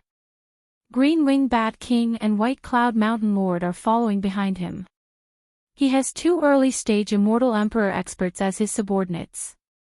Have you seen a soul formation loose cultivator like this?" In just a few days, the news of White Cloud Mountain Lord Yunpeng becoming Yu Qianqiu's mount had also spread like wildfire in the immortal world. For a time, countless people were guessing and investigating Yu Qianqiu's background. This Yu Qianqiu's first appearance was related to the Four Links Chamber of Commerce. However, after investigating the Four Links Chamber of Commerce, there was no way to investigate further. There was no other reason than that the current Four Links Chamber of Commerce was no longer something that ordinary people could afford to offend. The Four Links Chamber of Commerce had also become the focus of the entire immortal world. Immortal Palace External Affairs Great Commander Wu Xiong had taken a fancy to the daughter of Four Links Chamber of Commerce's President Mu Bing. After discussion and agreement between both parties, Great Commander Wu Xiong had already sent betrothal gifts. Both parties had set a wedding date for 3 months later. It was said that this marriage was formed because of the love at first sight between the male and female protagonists at the ruins of God Realm. Once this news was announced, the status of the Four Links Chamber of Commerce in the immortal world could no longer be described as rising with the tide. It was more appropriate to describe it as soaring. Countless loose cultivators and loose immortals trampled through the doors of the Four Links Chamber of Commerce, begging to join it.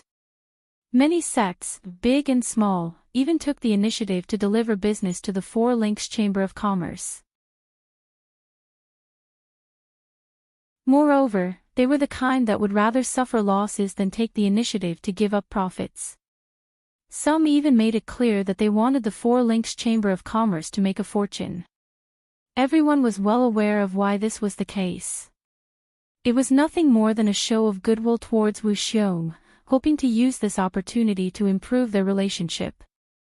Under these circumstances, who would dare to rashly approach the Four Links Chamber of Commerce to inquire about Yu Qianqiu's information?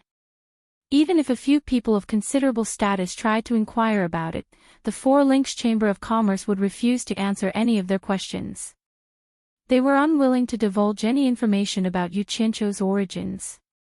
In truth, no one in the Four Links Chamber of Commerce knew of Yu Qianqiu's origins. It was only because of a small misunderstanding during a recruitment that they mistakenly recruited Yu Qianqiu. It was also because of this misunderstanding that the Four Links Chamber of Commerce's fate underwent an earth-shattering change.